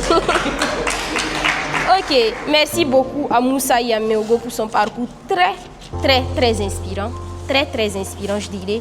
Et sans transition, nous allons écouter Monsieur Erwan Compaoré. Ceux qui sortent là, c'est à mon histoire, là, maintenant vous êtes en train de partir. Davy, et c'est toi-même qui me fais ça. Moi, je pensais que toi, j'étais mon gars sûr. Non, mais c'est pas grave. Si vous avez des occupations, je ne vous empêche pas. Donc, bonsoir à tous. Mon nom à moi, c'est Erwan Compaoré. En plus long, Compaoré Erwan Yabiure Cédric. C'est le nom que mes parents m'ont donné à la naissance. D'habitude, quand je parle, j'aime être debout parce que je suis quelqu'un qui a un centre de gravité un peu bas. Et quand je me retrouve là encore, j'ai l'impression que je suis beaucoup plus bas. J'aurais aimé que les chaises soient un peu hautes. Là, j'allais voir carrément au fond de la salle. Mais bon, on va faire avec ce qu'on a. C'est la meilleure des choses. Moi, je vais axer mon argumentaire ou alors ce que j'ai à dire en 4 temps. Parce que, quoi qu'on dise, 10 minutes, ça ne suffira pas pour dire ce que moi j'ai eu à traverser ou alors ce que j'ai eu à faire dans le domaine de l'art oratoire, je le précise. C'est tellement énorme. J'ai fait beaucoup de choses. J'ai appris beaucoup de choses. Et il y a beaucoup de leçons aussi à tirer. Mais quand même, je vais m'y atteler. En 10 minutes, peut-être en mordant un peu, mais en m'étendant sur 4 points. Le premier point, il s'agit de mes débuts. Mes débuts dans l'art oratoire, je dirais, de base, je suis né d'un père sociologue et d'une mère animatrice en sociologie. Du coup, vous comprenez que ce sont des personnes de terrain qui sont habituées à prendre la parole en public, à communiquer et à converser avec les populations. Donc, vous comprenez par là que lorsque vous arrivez dans notre maison, automatiquement, vous devez vous attendre à entendre du bruit. Et moi, quand je nais dans cet environnement-là où les parents sont déjà entre griffes bavards, loquaces. Du coup, je me fonds dans le moule et en même temps, je récupère un peu des atouts de ces deux personnes-là pour faire de moi ce que je suis. Je sais que très petit, on me prédisait un avenir de journaliste, soit avocat. Je ne sais pas si c'est un destin ou alors je vais vraiment rester journaliste, mais en tout cas, à l'âge de 25 ans aujourd'hui, je suis journaliste et cela fait déjà 4 ans. Donc, j'ai commencé à travailler à l'âge de 21 ans.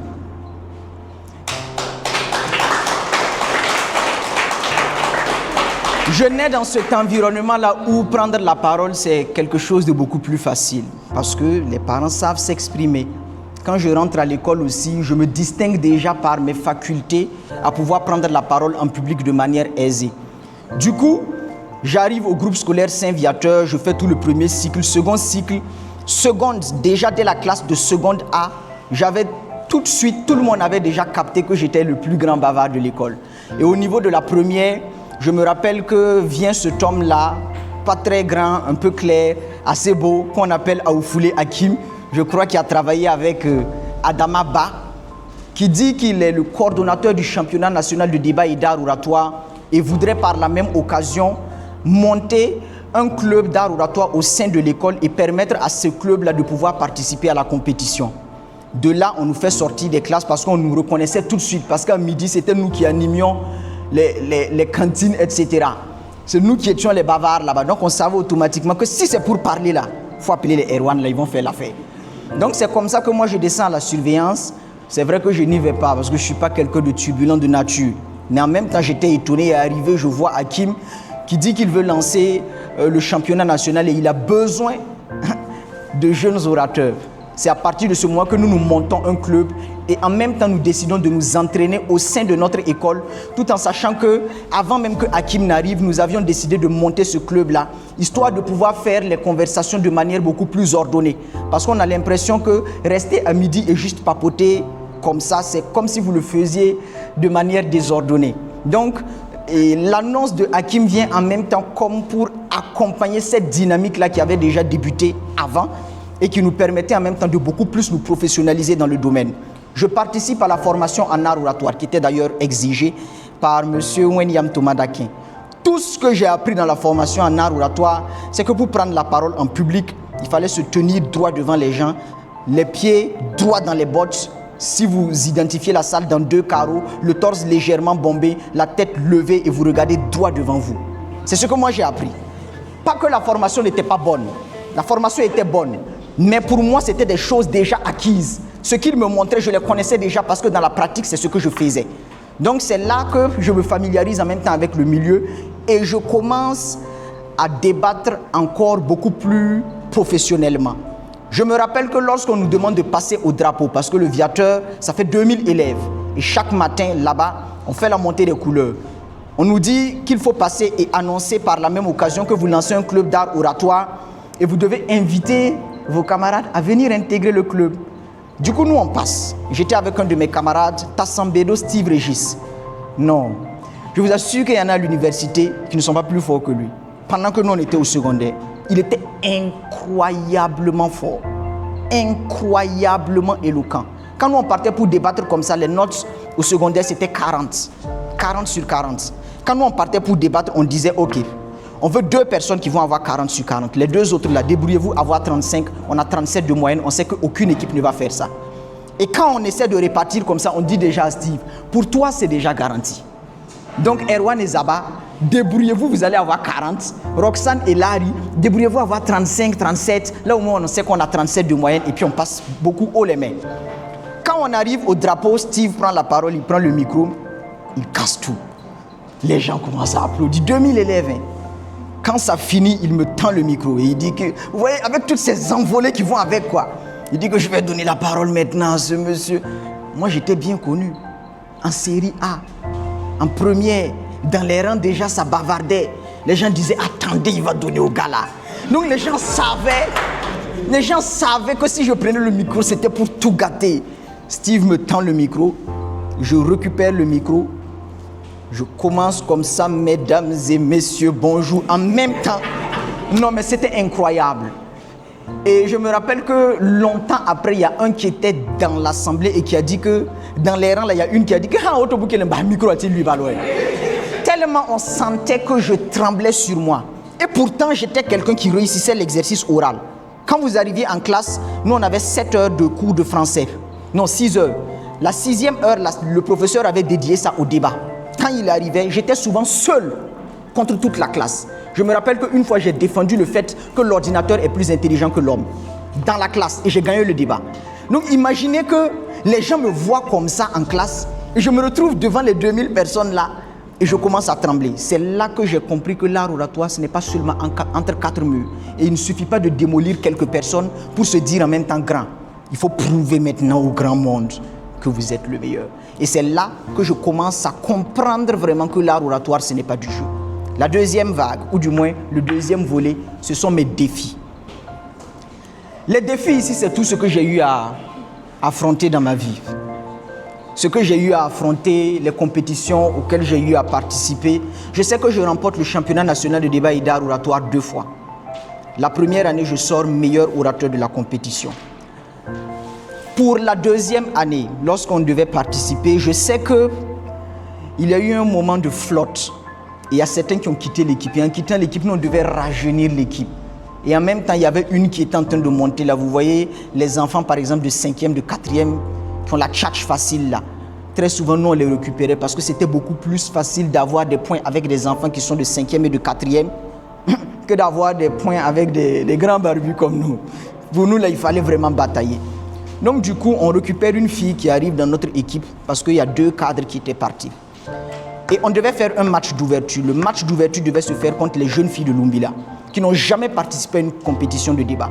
Le match d'ouverture, on y va Et quand on arrive, c'est le seul moment de ma vie en compétition de débat où j'ai douté. Et c'est ce seul moment-là où j'ai échoué lamentablement. Quand je suis arrivé dans notre équipe, je sais qu'on a perdu le débat avec 0,15 points. Et les 0,15 points là, c'est moi qui ai plombé l'équipe. Un match d'ouverture. Mais regardez quand même l'impact que ça a. Une équipe qui n'a jamais participé au championnat, qui arrive en match d'ouverture et qui descend, on va dire, le champion du monde. Vous voyez un peu l'impact que ça a même pour la suite de la compétition. Et pour moi qui sortais meilleur orateur du championnat national, c'était quand même quelque chose, quoi. Et je me rappelle que dans notre équipe, il y a eu 3 meilleurs orateurs ce jour-là. Ils ont tous eu 36 sur 40. Et des 36 sur 40 là, même la fille de 5e là s'est levée, sauf moi. Imaginez le choc que ça peut faire à un champion.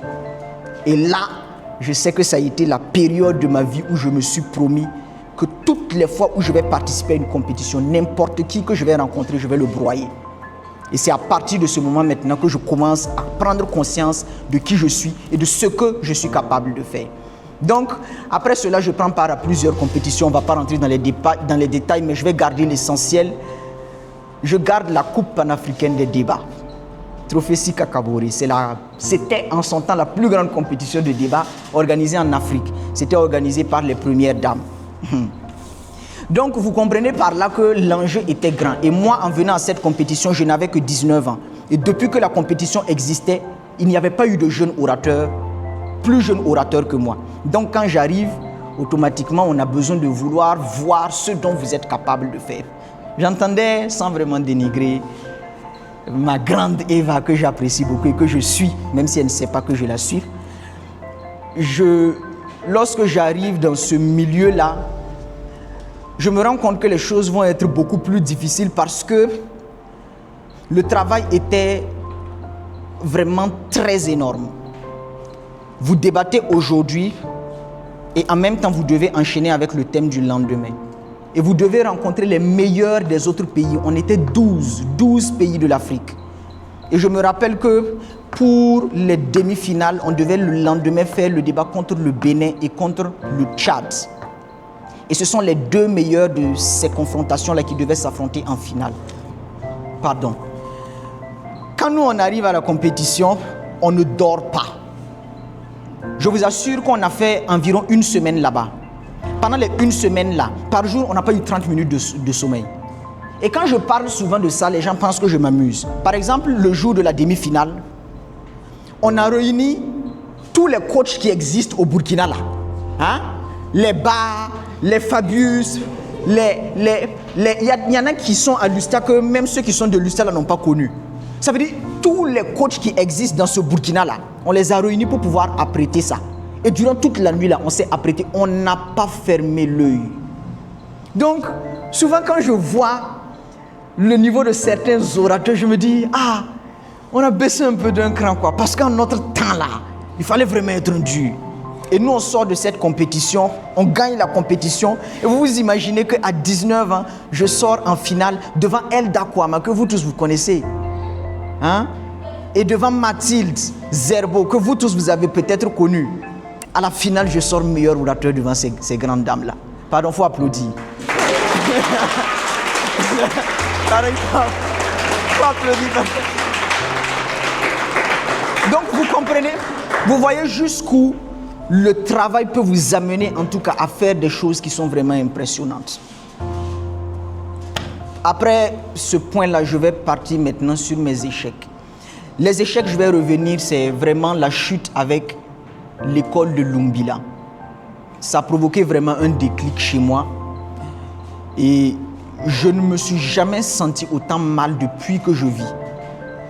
Moi, je sais que je pédalais pour rentrer à la maison. Souvent, je pédale comme ça.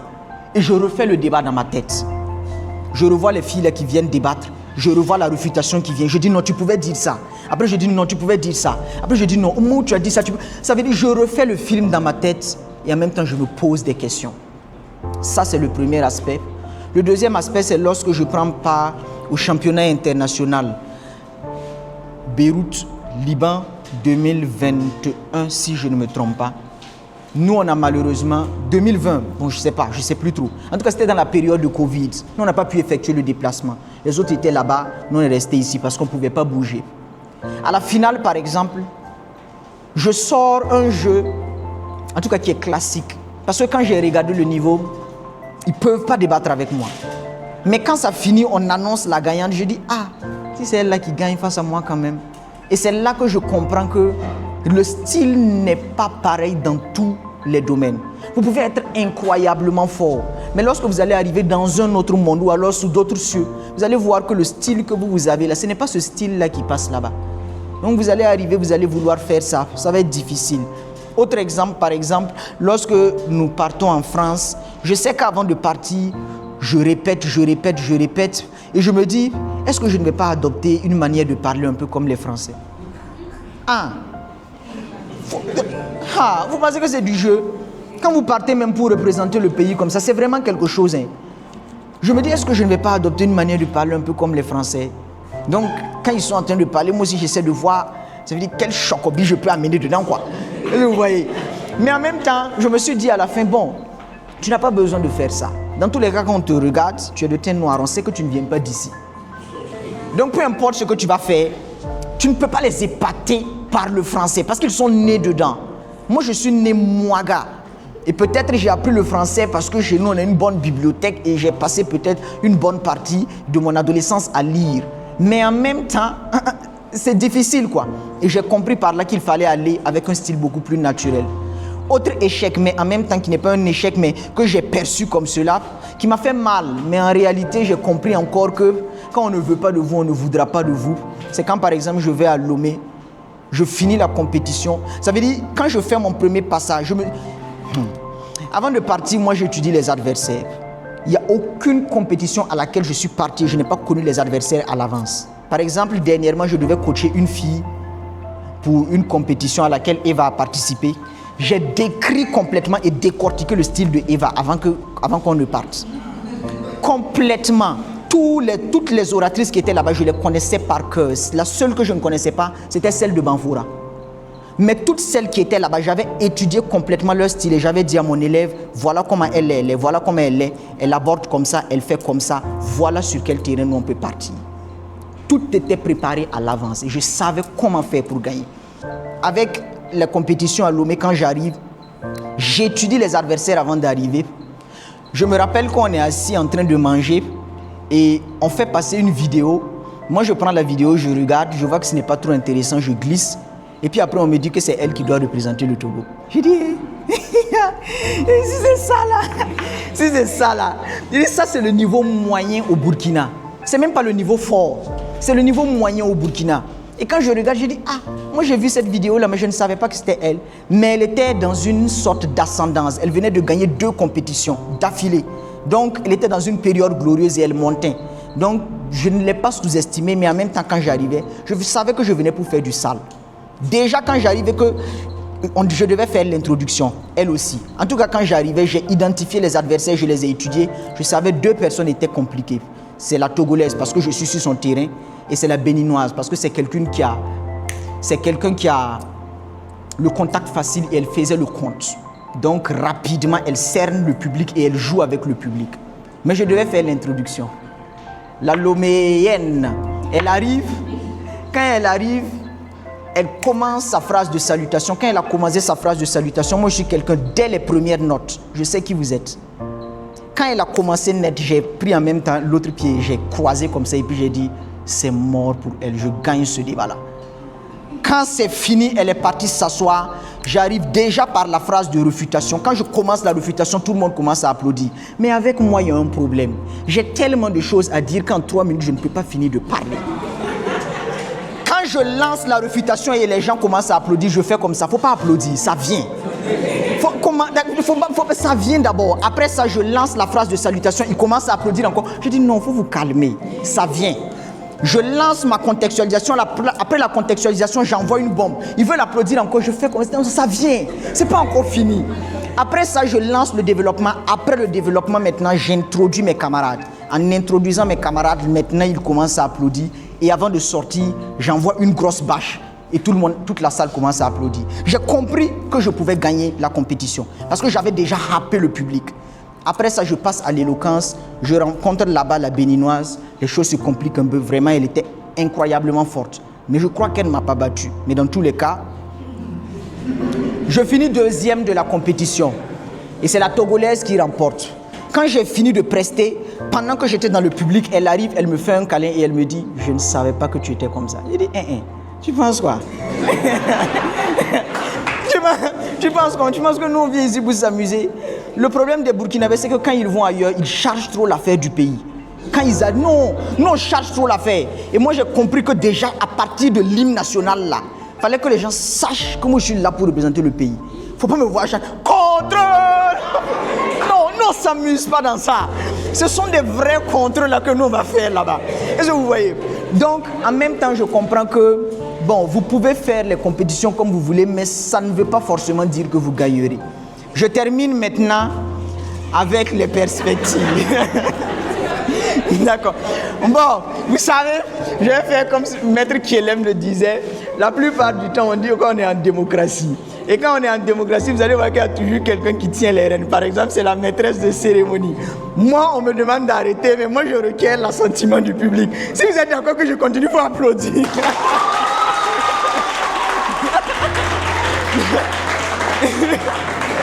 Donc beaucoup plus sérieusement, je termine en 3 minutes. Ce sont peut-être les leçons apprises. Les leçons apprises, c'est que l'art oratoire m'a appris à être beaucoup plus discipliné. Je fais les choses dans la discipline. Je ne suis pas éparpillé. Lorsque je dois prendre la parole en public, je sais comment structurer mon argumentaire pour que les gens me suivent. Je ne parle pas yada yada comme diraient certains. Je suis méticuleux. L'art oratoire m'a appris la rigueur, dans la manière de travailler. Pour toutes les personnes qui travaillent avec moi savent que je suis très rigoureux. Je sais que quand je devais coacher par exemple la salle pour les Tigado, je leur ai clairement dit, elles étaient toutes des filles, elles étaient en première C. Je leur ai dit, si vous n'êtes pas prêtes à redoubler, ce n'est pas la peine, on ne part pas à la compétition. Alors que la salle, l'école est vraiment très dure en matière de formation. Je leur ai dit, si vous n'êtes pas prêtes à redoubler là, ce n'est pas la peine qu'on parte. Parce que là où on part là, ça veut dire les entraînements vont souvent au-delà de minuit, de 1h du matin. C'était des filles, il fallait souvent aussi discuter avec les parents, l'administration, pour qu'ils puissent convaincre les parents à la maison que c'est comme ça que ça doit se faire. L'art oratoire m'a appris l'humilité. Je ne parle plus au hasard. Par exemple, dans le temps, moi je ne pouvais pas débattre sans clasher quelqu'un. Maintenant, au lieu de dire à quelqu'un qu'elle est bête, moi je lui dirais que je pensais que vous étiez intelligente. Vous voyez, l'art oratoire m'a appris beaucoup de formules. Comment dire certaines choses alors que dans le temps, je ne serais pas passé nécessairement par le même chemin. Par exemple, présentement, si quelqu'un m'insulte, je vais prendre l'insulte, je vais ingurgiter l'insulte, je vais ruminer l'insulte. Ça va me faire des jours et des jours avant que je n'évacue l'insulte. Mais je ne pourrai pas rendre l'insulte. Parce que si je rends, la personne ira se pendre. C'est souvent difficile parce que vous ne pouvez pas renvoyer le choc. C'est souvent difficile et ça vraiment pour les orateurs c'est vraiment pénible. On n'accepte pas de se faire piétiner. Mais quand on se fait piétiner, qu'on sait qu'on peut renvoyer quelque chose de plus pire, vous me permettez l'expression, par rapport à ce que la personne vient de dire, vous demandez, bon, si tu savais que je pouvais te répondre comme ça, ça a l'air vraiment difficile. En même temps, je chute aussi par là, c'est toutes ces personnes-là que j'ai eu à accompagner. Vraiment, j'ai remporté vraiment beaucoup de choses, beaucoup de compétitions en tant qu'orateur, formé beaucoup de personnes qui ont remporté des compétitions. Moi, mon objectif en partant en compétition, c'est pour remporter. Je ne pars pas pour faire de la figuration. Quand je pars, c'est pour prendre et je pars. Je me rappelle qu'il y a eu une compétition dont je vais taire le nom. C'était un peu bizarre pour l'organisation parce que je ne me suis pas entendu avec les organisateurs. Ils ont organisé une marmaille autour. Et j'ai fait beaucoup de formations là-bas. Et après la compétition, ils ont lancé la compétition, ils ne m'ont pas dit. Et quand ils ont lancé la compétition, ils ont dit au MC là que de ne pas me dire qu'il lance la compétition. Entre-temps, le MC là, c'est mon meilleur ami. Donc lui-même, il voit qu'il ne peut pas ne pas me dire. Donc il me dit. Quand il me dit, je lui ai dit, il n'y a pas de problème. Ce n'est pas la peine qu'il ne me dise pas. Mais je vais amener une équipe, je vais tout prendre et je pars. Je vais tout prendre. Quand je viens, ce n'est pas pour faire des cadeaux. Quand je viens, je ramasse tout et je pars. Quand je suis arrivé, j'ai tout ramassé. Je n'ai rien laissé. Et c'est le jour de la finale qu'ils ont su que c'était moi le salopard derrière. Donc, en même temps, quand je viens, je fais aussi les choses avec la manière. Je peux perdre, mais si je perds, je reste dans votre tête. Je vous hante jusqu'à la fin de vos jours. En même temps, je chute par là pour remercier toutes ces personnes-là qui sont venues nous suivre aujourd'hui. Que Dieu vous bénisse.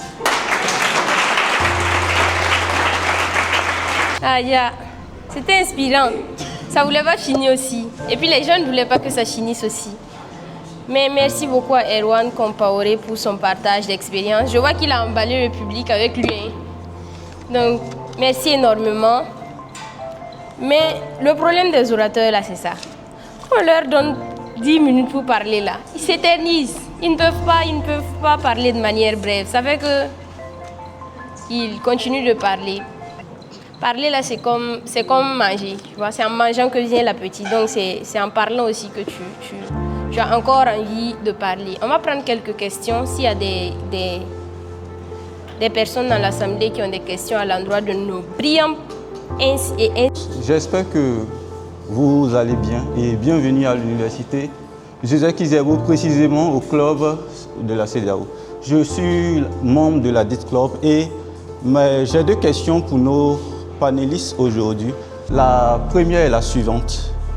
Pour vous, en tant qu'orateur, quelles sont les capacités, les qualités qu'un orateur doit absolument avoir pour captiver son public lors de ses prises de parole en public?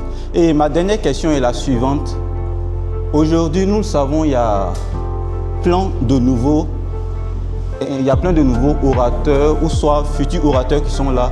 J'aimerais savoir quels sont les conseils que vous pourriez leur donner afin que les carrières d'orateurs puissent démarrer et pourquoi pas propulser comme la vôtre. Merci. Au nom de Traoré Niazo Ousmane, je suis étudiant masterant à l'université Thomas Sankara. Et ce soir, je suis là pour la première fois. Je tiens à dire que je suis nouveau d'abord. Ma question, ce n'est pas pour les panélistes, mais ça va à l'endroit des organisateurs. Voilà, c'est un peu pour comprendre le fonctionnement du club, comment s'inscrire en tant que nouveau, voilà, et quel est le programme des activités. Voilà, c'était ça. Merci. Alors, merci pour la parole et merci aux orateurs et aux panélistes à la fois. Franchement, je ne vais pas faire de commentaires. Je remercie Eva qui m'a beaucoup inspiré lors de cette récente compétition. Je remercie Erwan aussi qui fait une image parce que moi, j'avoue que la première image de débat que j'ai vue, c'était à la télé avec Erwan et ce qui m'a tiqué à me lancer dans les débats. Et Moussa, son déterminisme, et je voyais en lui un gars d'opposition parce que je me souviens tout le temps, lorsqu'il y a quelque chose qui n'allait pas, c'est lui, il prend tout le temps la parole pour défendre les gens. Et franchement, j'ai beaucoup apprécié avec lui ce point-là. Ma question est à l'endroit de Moussa. Les techniques précises utilisées pour canaliser et lutter contre le BEC? C'est ma question. La parole est belle, a toujours été belle, dans la bouche de ceux et celles qui savent la dire. La dire pour construire et non la dire pour nuire. Juste faire l'économie de mes mots, je suis Kabore Wenpire Seydou, alias Kapsol. Je suis nouveau bachelier, je suis en licence 1 en linguistique. J'ai été orienté ici. Je suis également le délégué général adjoint de la promotion à l'immersion patriotique obligatoire 2025, aussi de l'LPTK.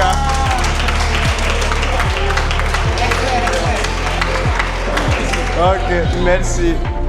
Vraiment, ce soir, j'ai été invité par une de mes grandos, Sabira, que je suivais. Depuis le lycée, j'étais un élève du lycée Marianne Gouabi.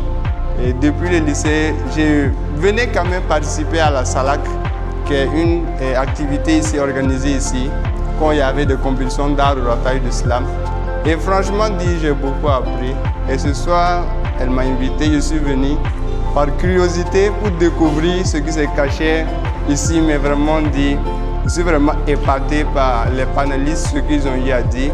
Et ma question va sur un conseil. Moi, en tant que nouveau ici, si moi je veux évoluer et je veux évoluer dans ce domaine-là. Quels sont les différents conseils que vous avez à me donner? Voilà, c'était juste ma question. Merci. Bonsoir à tous.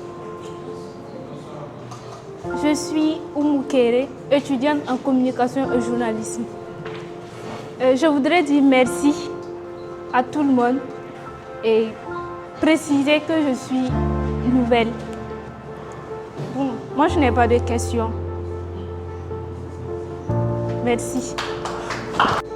Bonsoir, chers panélistes. Bonsoir à tous. Moi, ma question, je suis Soubeiga Doriane, étudiante en lettres modernes. Moi, ma question, c'est de savoir d'où est-ce que vous puisez l'audace de pouvoir parler sans avoir peur, sans crainte. Voilà, c'est juste ma question. Merci. Pour vos brillantes expositions, j'ai vraiment été fascinée. Mon nom, c'est Dambélé Era Agathe. C'est ma toute première dans ce club. Et ma question va surtout à l'endroit du journaliste. Il a dit qu'il étudiait le style de ses adversaires.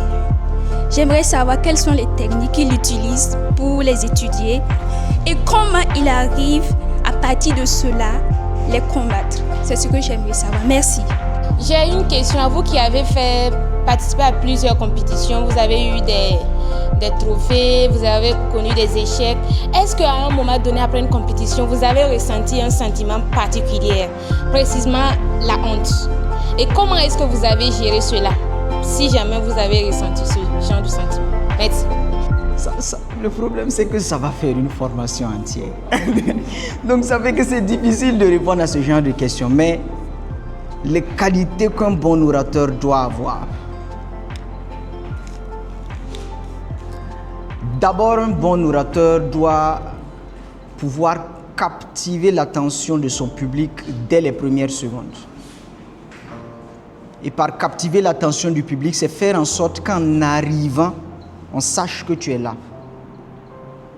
Lorsque tu vas ouvrir la bouche, on sache que tu es là. Pendant que tu es en train de parler, qu'on sache encore que tu es là. Ça, c'est la première qualité. La deuxième qualité, c'est avoir un style particulier. Par style particulier, j'entends avoir une identité. Ça veut dire faire en sorte que lorsque tu finis de parler, qu'on sache automatiquement que tu as laissé une empreinte indélébile dans la salle. Par exemple, il y a des orateurs, quand ils finissent de parler, ils vous laissent dans un environnement de restaurant. Ça veut dire c'est comme si vous étiez dans un restaurant. Il y a des gens, quand ils finissent de parler, ils vous laissent dans un environnement de forêt. Il y en a, quand ils finissent de parler, ils vous laissent dans un environnement de portrait. Il y en a, quand ils finissent de parler, ils vous laissent dans un environnement de figure politique. Il y en a, quand ils finissent de parler, ils vous laissent dans un environnement de campus. Il y en a, quand ils finissent de parler, ils vous laissent dans un environnement entre griffes sexuel. Moi, par exemple, c'est ma marque de fabrique. Je ne peux pas débattre sans envoyer ça. Et la plupart du temps, les gens même arrivent à me reconnaître comme ça. Parce que je vais toujours envoyer une bombe qui tend vers le sexe. Moi, j'ai adopté ce style-là. Pourquoi? Parce que j'ai trouvé que c'est ce qui choque le plus et en même temps ce qui amuse le plus. Les gens aiment ça. Bon, ils vont dire qu'ils n'aiment pas.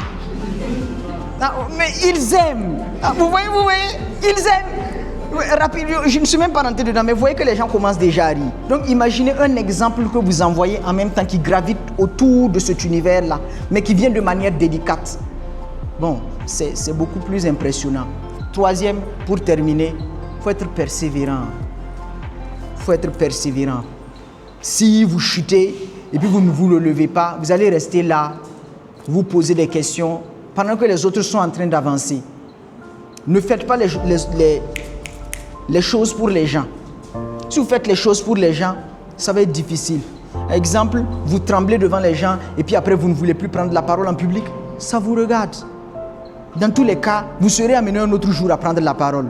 Si vous voulez passer toute votre vie à vous cacher devant les gens là, ça vous regarde. Vous arrivez, vous savez que pour pouvoir lutter contre le stress là, c'est prendre la parole, même quand on n'a pas quelque chose à dire, mais quand même vous restez à chaque fois dans votre cocon, vous ne prenez pas la parole, ça vous regarde. Dans tous les cas, vous n'aurez des remords qu'à travers vous-même. Vous n'aurez des reproches qu'à faire à vous-même. Si vous échouez, ça sera vous-même. Donc je pense que ce sont les 3 qualités qu'un bon orateur doit avoir. Merci. Bonsoir à tous et surtout à toutes. Déjà, merci pour la parole. On dit que je suis un grand orateur, mais c'est faux. La preuve est que je suis venu en retard. Pour moi, la qualité principale qu'un bon orateur ou un grand orateur peut avoir, c'est la discipline. Tout ce que vous allez faire, s'il n'y a pas la discipline, ça va être très très compliqué. Soyez bon, excellent comme vous voulez, mais si vous n'êtes pas discipliné, ça va être très très compliqué pour vous. Bon, on a dit nous sommes 3. Je vais donner pour moi et les autres également vont donner. Et 1 plus 1, je pense que ça va donner 2 ou 3 peut-être. Merci à vous. Merci bien.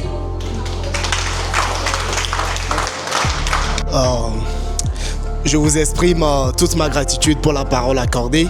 Dans le but donc de faire très court, pour moi ce serait déjà le fait de se cultiver, de réussir à avoir un grand sens d'écoute et de pouvoir spontanément improviser. Cultivez-vous, lisez assez, écoutez donc de l'actualité, passez du temps donc également à écouter votre adversaire, à vous cultiver quel que soit donc le sujet, et lorsque le tour vous vient à ce que la parole vous soit accordée, exprimez-vous sans réserve parce que vous serez déjà prêt et vous auriez également de quoi donc au fait en donner, de quoi au fait exprimer avec le public. Merci.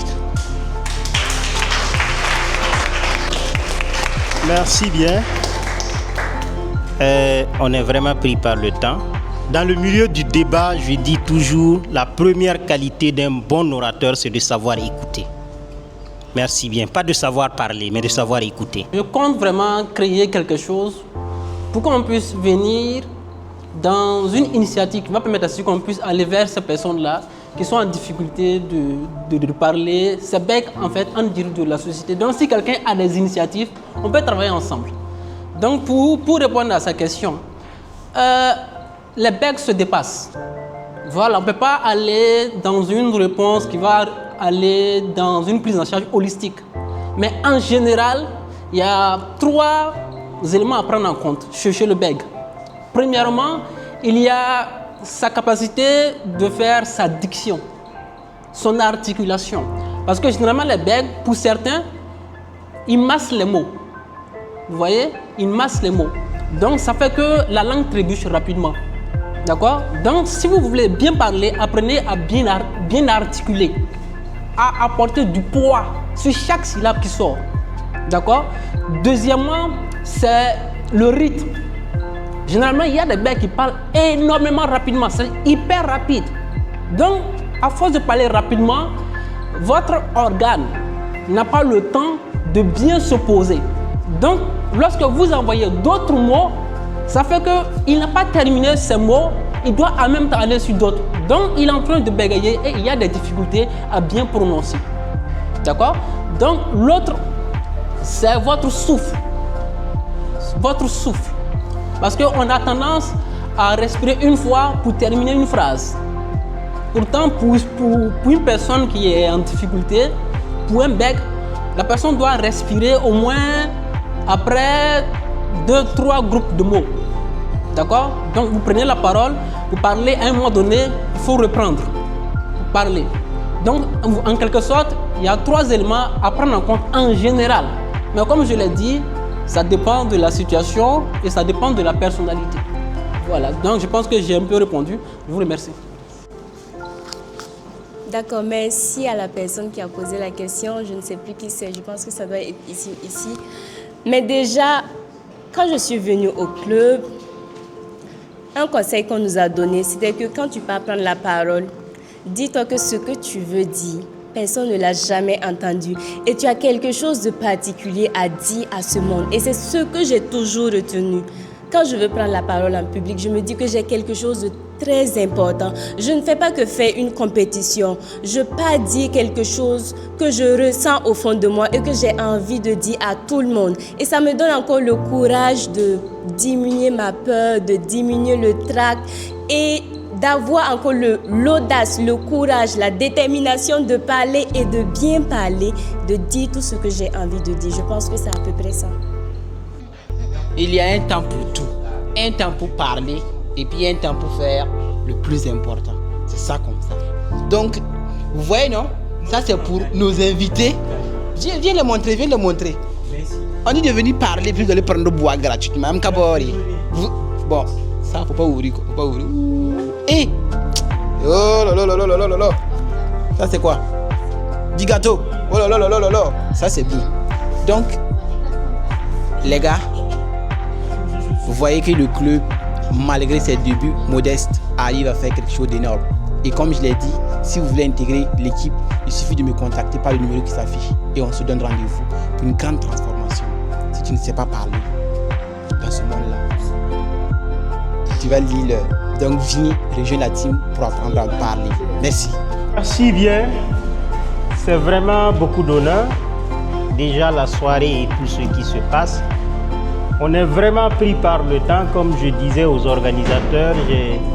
J'ai demandé à ce qu'on ne dépasse pas 21h parce qu'il y a des gens qui ont des couvre-feux, c'est évident. Donc on va essayer vraiment de juste remercier les uns et les autres.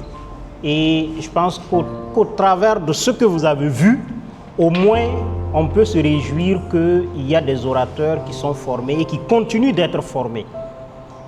Il y a deux choses qui m'ont un peu marqué. La première des choses, c'est que quand on est arrivé, peut-être les panélistes pourront vous dire, celle qui était rentrée en contact avec eux pour la modération, ce n'est pas elle qui a modéré. Donc c'est quand on est arrivé qu'elle nous a fait signe qu'elle venait de perdre son oncle. Donc automatiquement, il fallait trouver quelqu'un pour pouvoir modérer immédiatement. Et j'ai accosté en même temps Astrid, j'ai dit, bon, ma petite, viens, tu dois modérer. Elle était toute mouillée. Bon, il y en a qui sont venus d'autres quartiers. La pluie est venue. Ici, c'est Tuina qui a attrapé la pluie. Elle n'est pas venue ici. Sinon, la pluie est venue à Ouagadougou. Donc, elle était même mouillée. Elle me dit, je ne me suis pas échappé. J'ai dit, aujourd'hui, là, tu vas modérer. On n'a pas besoin de ça.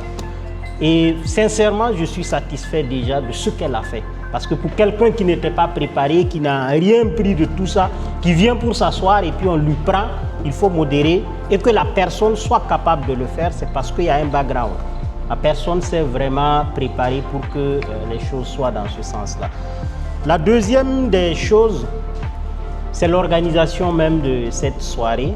Parce que d'habitude, nous, on ne faisait pas. Et moi, je conduis le club pendant beaucoup de temps. Et donc, je me suis dit, voilà, nous, on vient, on commence et puis c'est fini. Mais la nouvelle équipe qui est venue a estimé qu'il était important de faire une soirée pour accueillir, pour un peu présenter les choses. Et je pense que c'est quelque chose qui est extrêmement important, même si on a dépassé le temps. Voilà, parce que moi, je suis très attaché au temps. C'est quelque chose quand même qui est vraiment à féliciter. Et donc, avant d'appeler le nouveau bureau, parce qu'il y a un nouveau bureau qui est là avant les vacances, je tiens également à remercier les uns et les autres, mais particulièrement une personne. Peut-être vous ne l'avez pas vu se présenter ou autre chose. C'est une personne qui travaille dans l'ombre, qui a beaucoup fait, qui a construit ce club. Et même ce soir, quand il est venu, il est allé se cacher quelque part. Je pense que beaucoup ne savent même pas qu'il est là. Je vais lui demander de se lever pour qu'on l'applaudisse. Monsieur Gouem, s'il vous plaît.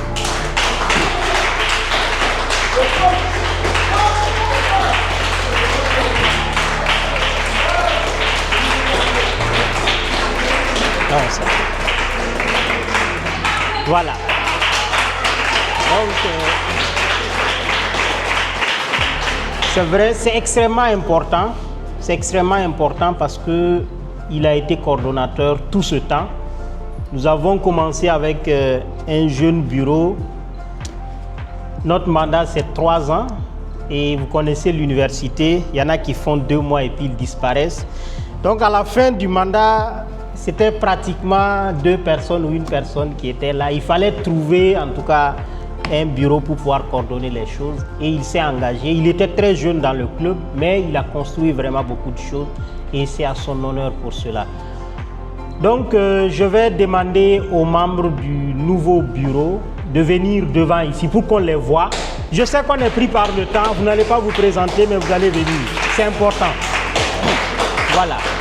Tous les membres du bureau qui sont là, on va les demander de venir devant. Venez devant, on n'a pas besoin que vous vous présentez, mais c'est important. Les membres du nouveau bureau qui sont là, on va les demander de venir devant. Voilà. Venez.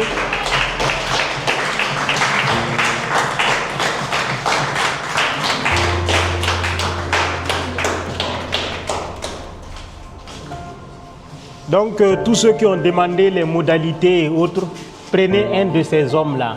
Ils vont vous dire comment adhérer au club, comment il fonctionne, et ainsi de suite, pour ne pas revenir sur ça. Donc, c'est le bureau actuel du club qui est chargé de conduire les activités jusqu'en 2028. Donc, ça fait 3 ans.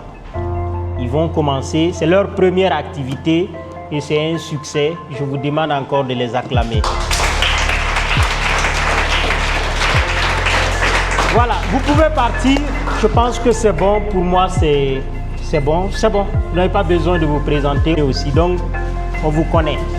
Voilà, sur ce, vraiment, c'est des mots de gratitude, de remerciement. Il y a beaucoup de personnes et de personnalités qui sont là.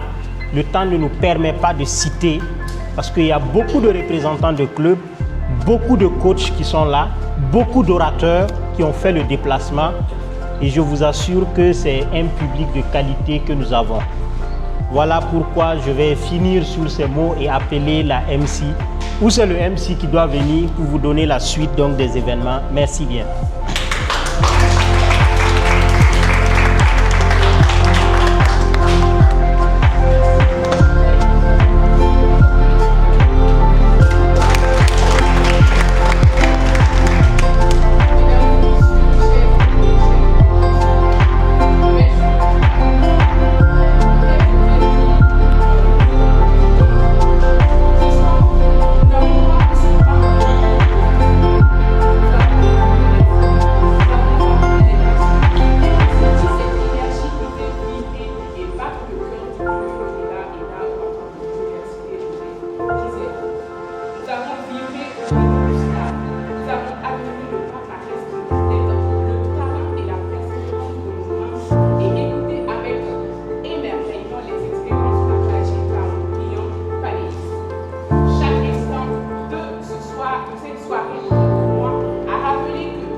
Bonsoir, j'espère que vous allez bien. Je réponds au nom de Nana Agnès, membre du club de débat et d'art oratoire de l'université Joseph Kizerbo, les dieux délinquants de l'art oratoire.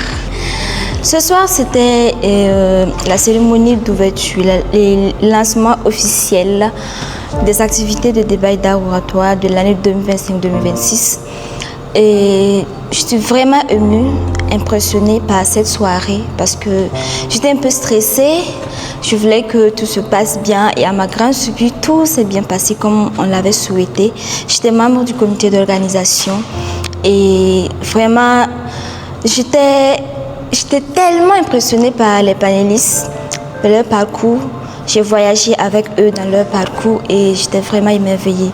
Je me dis aussi qu'un jour, je parlerai comme eux. Et si un jour, toi, si tu veux parler comme eux, n'hésite pas, lance-toi dans l'art oratoire. Viens à l'université Joseph Kizerbo. Contacte le club d'art oratoire et l'université de Joseph Kizerbo. Et je parie que tu ne vas jamais le regretter. À toutes ces personnes-là qui ont participé à cette soirée d'ouverture, je suis sans mots. Je vous remercie. Ainsi prend fin donc cette soirée. Je vous remercie énormément d'avoir suivi la vidéo. Vous avez vu des gens qui prestent bien, des gens qui parlent bien. Bon, les amis, vous savez qu'on doit parler. Quoi qu'il en soit, on doit parler. Je vous invite à vous former, peu importe avec qui, mais apprenez simplement à vous défendre. Donc sur ce les gars, abonnez-vous, likez et surtout commentez. On va se voir dans les commentaires. Allez, c'était l'architecte du succès. On se retrouve pour une prochaine vidéo.